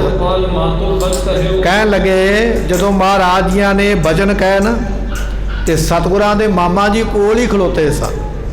ਹੁਣ ਉਹਨਾਂ ਨੂੰ ਕੱਲ ਸੁਣਿਆ ਮਿਲਿਆ ਮਾਤਾ ਗੁਜਰੀ ਜੀ ਦੇ ਵੱਲੋਂ ਵੀ ਤੁਸੀਂ ਹਟਾਉਣਾ ਮਹਾਰਾਜ ਜੀਆਂ। ਕਹਿਣ ਲੱਗੇ ਬੇਨਤੀ ਹੈ ਭਾਈ, ਬੱਚਿਆਂ ਨੂੰ ਆਪਣੀ ਝੋਲੀ ਵਿੱਚ, ਬੀਬੀਆਂ ਮਾਵਾਂ ਜੋ ਬੱਚਿਆਂ ਨੂੰ ਨਾਲ ਲੈ ਕੇ ਆਈਆਂ, ਇਹਨਾਂ ਨੂੰ ਆਪਣੀ ਗੋਦੀ ਵਿੱਚ ਬਿਠਾਓ। ਬੱਚੇ ਸ਼ੋਰ ਪਾ ਰਹੇ ਨੇ, ਧਿਆਨ ਜਿਹੜਾ ਹੈ ਉਹ ਟਿਕਦਾ ਨਹੀਂ ਹੈ। ਵਾਰ-ਵਾਰ ਬੇਨਤੀ ਹੈ ਆਪ ਦੇ ਚਰਨਾਂ ਵਿੱਚ, ਬੱਚਿਆਂ ਨੂੰ ਆਪਣੇ ਕੋਲ ਬਿਠਾ ਕੇ ਰੱਖੋ। ਆਪਾਂ ਇਹਨਾਂ ਨੂੰ ਸੰਸਕਾਰ ਦੇਣੇ ਨੇ, ਆਦਤਾਂ ਦੇਣੀਆਂ, ਚੰਗਾ ਗੁਣ ਦੇਣਾ ਹੈ ਕਿ ਬੈਠਣਾ ਕਿਵੇਂ ਹੈ। ਅਸੀਂ ਤੇ ਲਿਆ ਕੇ ਖੁੱਲ੍ਹਾ ਛੱਡ ਦਿੰਦੇ ਹਾਂ, ਬੱਚਾ ਦੌੜਿਆ ਫਿਰਦਾ ਚੁੱਪ ਕਰਕੇ ਬੈਠੇ ਹੋਏ। ਇਹ ਬੇਨਤੀ ਪ੍ਰਵਾਨ ਕਰੋ, ਫਿਰ ਬਖਸ਼ਿਸ਼ ਕਰਦੇ ਹਾਂ। ਮਾਮਾ ਕਿਰਪਾਲ ਚੰਦ ਜੀ ਨੇ ਆ ਕੇ ਆਖਿਆ ਕਿ ਸਤਿਗੁਰੂ ਨਗਾਰਾ ਬਣਾਉਂਦੇ ਪਏ ਹੋ, ਤੇ ਕੱਲ ਦੀ ਜਿਹੜੀ ਗੱਲ ਹੈ ਮਾਤਾ ਗੁਜਰੀ ਜੀਆਂ ਨੇ ਡਿਊਟੀ ਲਾਈ ਸੀ ਮਾਮਾ ਕਿਰਪਾਲ ਚੰਦ ਜੀਆਂ ਦੀ ਕਿ ਤੁਸੀਂ ਸਤਿਗੁਰਾਂ ਨੂੰ ਰੋਕਣਾ ਹੈ ਇਸ ਗੱਲ ਤੋਂ ਵੀ ਨਗਾਰਾ ਨਾ ਬਣਾਓ। ਹੁਣ ਮਾਮਾ ਕਿਰਪਾਲ ਚੰਦ ਜੀ ਅੱਗੇ ਹੋਏ, ਸਤਿਗੁਰੂ ਮਾਤਾ ਨੂੰ ਤੇ ਜਵਾਬ ਦੇ ਆਏ ਵੀ ਨਗਾਰਾ ਬੰਨਣਾ ਹੀ ਬੰਨਣਾ ਮਾਤਾ ਜੀ, ਇਹ ਨਹੀਂ ਰੁਕੇਗਾ ਔਰ ਅਸੀਂ ਵਜਾਵਾਂਗੇ, ਰਾਜੇ ਵੈਰ ਕਰਦੇ ਕਰੀ ਜਾਣ, ਸਾਨੂੰ ਕਿਸੇ ਦਾ ਕੋਈ ਡਰ ਨਹੀਂ ਹੈ। ਇਹ ਬਚਣ ਤੋਂ ਮਗਰੋਂ ਹੁਣ ਮਾਮਾ ਕਿਰਪਾਲ ਚੰਦ ਜੀ ਨੂੰ ਪਤਾ ਨਹੀਂ ਵੀ ਘਰੇ ਕੀ ਹੋਇਆ। ਹੁਣ ਉਹ ਆ ਗਿਆ ਦਰਬਾਰ ਦੇ ਵਿੱਚ, ਕਹਿਣ ਲੱਗੇ ਸਤਿਗੁਰੂ ਇਹ ਜਿਹੜਾ ਆਪਾਂ ਨਗਾਰਾ ਬਣਾਉਂਦੇ ਪਏ ਹਾਂ, ਹੁਣ ਮਾਮਾ ਕਿਰਪਾਲ ਚੰਦ ਜੀ ਨਗਾਰੇ ਦੀ ਕਿਵੇਂ ਗੱਲ ਕਰਦੇ ਔਰ ਸਾਹਿਬ ਸਤਿਗੁਰੂ ਜੀ ਕੀ ਜਵਾਬ ਦੇਣਗੇ, ਉਹ ਬਚਨ ਆਪਾਂ ਅਗਲੇ ਦੀਵਾਨ ਵਿੱਚ ਸਰਵਣ ਕਰਾਂਗੇ। ਅੱਜ ਸੋਢੀ ਪਾਤਸ਼ਾਹ ਸਾਹਿਬ ਗੁਰੂ ਰਾਮਦਾਸ ਮਹਾਰਾਜ ਸਾਹਿਬ ਜੀਆਂ ਦਾ ਗੁਰਤਾ ਗੱਦੀ ਦਿਹਾੜਾ ਹੈ। ਧੰਨ ਗੁਰੂ ਅਮਰਦਾਸ ਮਹਾਰਾਜ ਜੀਆਂ ਦੇ 2 ਪੁੱਤਰ ਨੇ, ਇਸੇ ਤਰ੍ਹਾਂ ਮਹਾਰਾਜ ਦੀਆਂ 2 ਪੁੱਤਰੀਆਂ ਨੇ। ਸਤਿਗੁਰਾਂ ਦੇ ਪੁੱਤਰ ਦਾ ਨਾਮ ਹੈ ਬਾਬਾ ਮੋਹਨ, ਦੂਜੇ ਦਾ ਨਾਮ ਹੈ ਬਾਬਾ ਮੋਹਰੀ ਜੀ। ਇਸੇ ਤਰ੍ਹਾਂ 2 ਹੀ ਪੁੱਤਰੀਆਂ ਨੇ, ਬੀਬੀ ਭਾਨੀ ਜੀ, ਬੀਬੀ ਦਾਨੀ ਜੀ, ਦੋਨੇ ਪੁੱਤਰੀਆਂ ਵਿਆਹੀਆਂ ਹੋਈਆਂ ਤੇ ਚਾਰੇ ਹੀ ਮਹਾਰਾਜ ਦੇ ਕੋਲ ਰਹਿੰਦੇ ਨੇ, ਦੋਨੇ ਪੁੱਤਰ ਤੇ ਦੋਨੇ ਜਵਾਈ। ਤੇ ਸਤਿਗੁਰੂ ਪਾਤਸ਼ਾਹ ਨੇ ਹੁਣ ਪਰਖ ਕਰਨੀ ਹੈ ਕਿਹੜਾ ਪੂਰਾ ਉਤਰੇ, ਤੇ ਪਰਖ ਕਰਨ ਵਾਸਤੇ ਨਾ ਮਹਾਰਾਜ ਨੇ ਆਖਿਆ ਵੀ ਸੋਹਣੇ 2 ਥੜੇ ਤਿਆਰ ਕਰਵਾਵੋ। ਭਾਈ ਜੇਠਾ ਜੀ ਇੱਕ ਇਹਨਾਂ ਦੀ ਜ਼ਿੰਮੇਵਾਰੀ ਲੱਗੀ ਹੈ, ਤੇ ਦੂਜੇ ਜਿਹੜੇ ਮਹਾਰਾਜ ਜੀਆਂ ਦੇ ਸਾਂਢੂ ਲੱਗਦੇ ਨੇ ਬੀਬੀ ਦਾਨੀ ਜੀ ਦੇ ਪਤੀ, ਉਹਨਾਂ ਨੂੰ ਵੀ ਆਖਿਆ ਵੀ ਸੋਹਣਾ ਥੜਾ ਤਿਆਰ ਕਰਵਾਵੋ। ਤੇ ਉਸ ਵੇਲੇ ਬਚਨ ਹੋਇਆ, ਬੇਨਤੀ ਹੋਈ ਮਹਾਰਾਜ ਕਿਹੋ ਜਿਹਾ ਥੜਾ ਬਣਾਉਣਾ। ਸਤਿਗੁਰਾਂ ਨੇ ਦੱਸਿਆ ਵੀ ਇੰਨਾ ਲੰਮਾ, ਇੰਨਾ ਚੌੜਾ, ਇੰਨਾ ਵੱਡਾ, ਇਸ ਤਰ੍ਹਾਂ ਦਾ ਤਿਆਰ ਕਰਵਾ ਦਿਓ। ਸਵੇਰੇ ਦੱਸ ਕੇ ਗਏ, ਦੋਨੇ ਜਾਣੇ ਲੱਗ ਪਏ ਥੜਾ ਬਣਾਉਣ ਵਾਸਤੇ। ਮਹਾਰਾਜ ਦੇ ਦੋਨੇ ਜਿਹੜੇ ਜਵਾਈ ਨੇ, ਸ਼ਾਮ ਪਈ ਸਤਿਗੁਰੂ ਆਏ, ਥੜੇ ਦੋਨਾਂ ਦੇ ਵੇਖੇ, ਕਹਿਣ ਲੱਗੇ ਜਿਵੇਂ ਦਾ ਆਖਿਆ ਉਵੇਂ ਦਾ ਨਹੀਂ ਬਣਿਆ, ਹੁਣ ਕੀ ਕੀਤਾ ਜਾਵੇ, ਇਹਨੂੰ ਢਾਹ ਕੇ ਦੁਬਾਰਾ ਫਿਰ ਬਣਾਓ। ਕਹਿਣ ਲੱਗੇ ਠੀਕ ਹੈ। ਫਿਰ ਦੱਸਿਆ ਗਿਆ ਇਸ ਤਰ੍ਹਾਂ ਦਾ ਬਣਾਓ।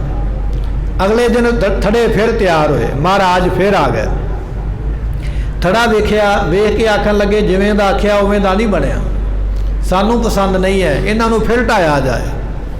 ਢਾਹ ਕੇ ਤੀਜੀ ਵਾਰੀ ਫਿਰ ਦੱਸਿਆ ਇਸ ਤਰ੍ਹਾਂ ਦਾ ਨਹੀਂ, ਇਸ ਤਰ੍ਹਾਂ ਦਾ ਬਣਾਓ। ਤੀਜੀ ਵਾਰੀ ਫਿਰ ਦੋਨਾਂ ਨੇ ਥੜੇ ਤਿਆਰ ਕਰਵਾਏ।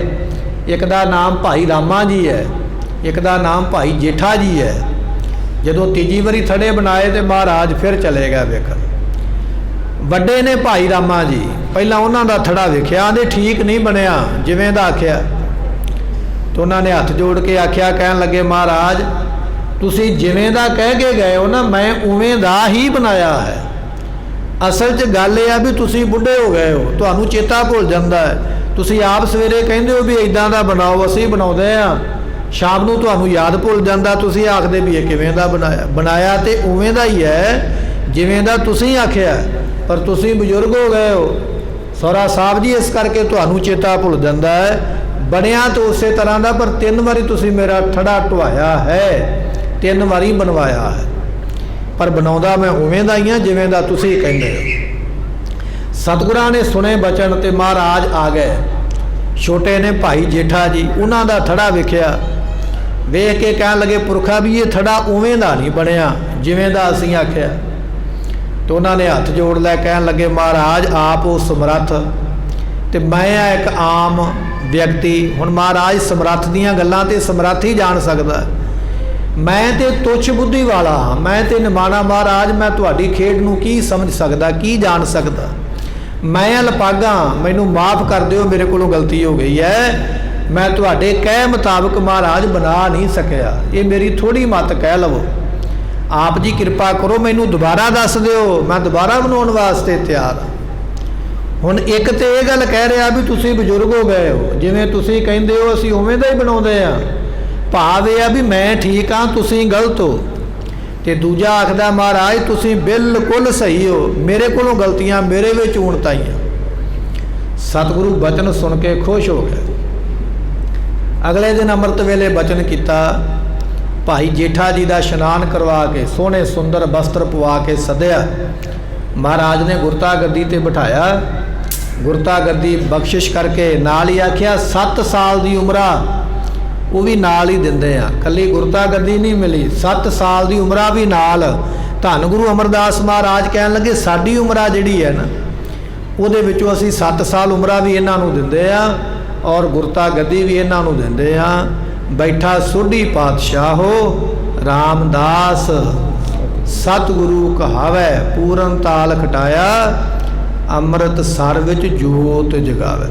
ਧੰਨ ਧੰਨ ਰਾਮਦਾਸ ਗੁਰ ਜਿਨ ਸਿਰਿਆ ਤਿਨੇ ਸਵਾਰਿਆ। ਐਸੇ ਬਚਨ ਹਨ ਸਤਿਗੁਰੂ ਰਾਮਦਾਸ ਪਾਤਸ਼ਾਹ ਦੀ ਵਡਿਆਈ ਦੇ। ਭਾਈ ਜੇਠਾ ਜੀ ਬੈਠੇ ਤਖਤ ਦੇ ਉੱਪਰ, ਨਾਮ ਰੱਖਿਆ ਗੁਰੂ ਅਮਰਦਾਸ ਮਹਾਰਾਜ ਜੀਆਂ ਨੇ। ਕਹਿਣ ਲੱਗੇ ਇਹਨਾਂ ਦਾ ਨਾਮ ਅੱਜ ਤੋਂ ਭਾਈ ਜੇਠਾ ਨਹੀਂ, ਅੱਜ ਤੋਂ ਨਾਮ ਇਹਨਾਂ ਦਾ ਦੁਨੀਆ ਵਿੱਚ ਧੰਨ ਗੁਰੂ ਰਾਮਦਾਸ ਪਾਤਸ਼ਾਹ ਹੋਵੇਗਾ। ਇਹ ਬਚਨ ਮਹਾਰਾਜ ਜੀਆਂ ਨੇ ਉਸ ਵੇਲੇ ਬਖਸ਼ਿਸ਼ ਕੀਤੇ ਅਤੇ ਇਸ ਤਰ੍ਹਾਂ ਅੱਜ ਦੇ ਦਿਨ ਗੁਰਤਾ ਗੱਦੀ ਤੇ ਮਹਾਰਾਜ ਬਰਾਜੇ। ਸਮੇਂ ਦੀ ਸਮਾਪਤੀ, ਭੁੱਲਾਂ ਦੀ ਮੁਆਫੀ। ਲੇਖਾ ਕਥਾ ਹੈ ਨਾ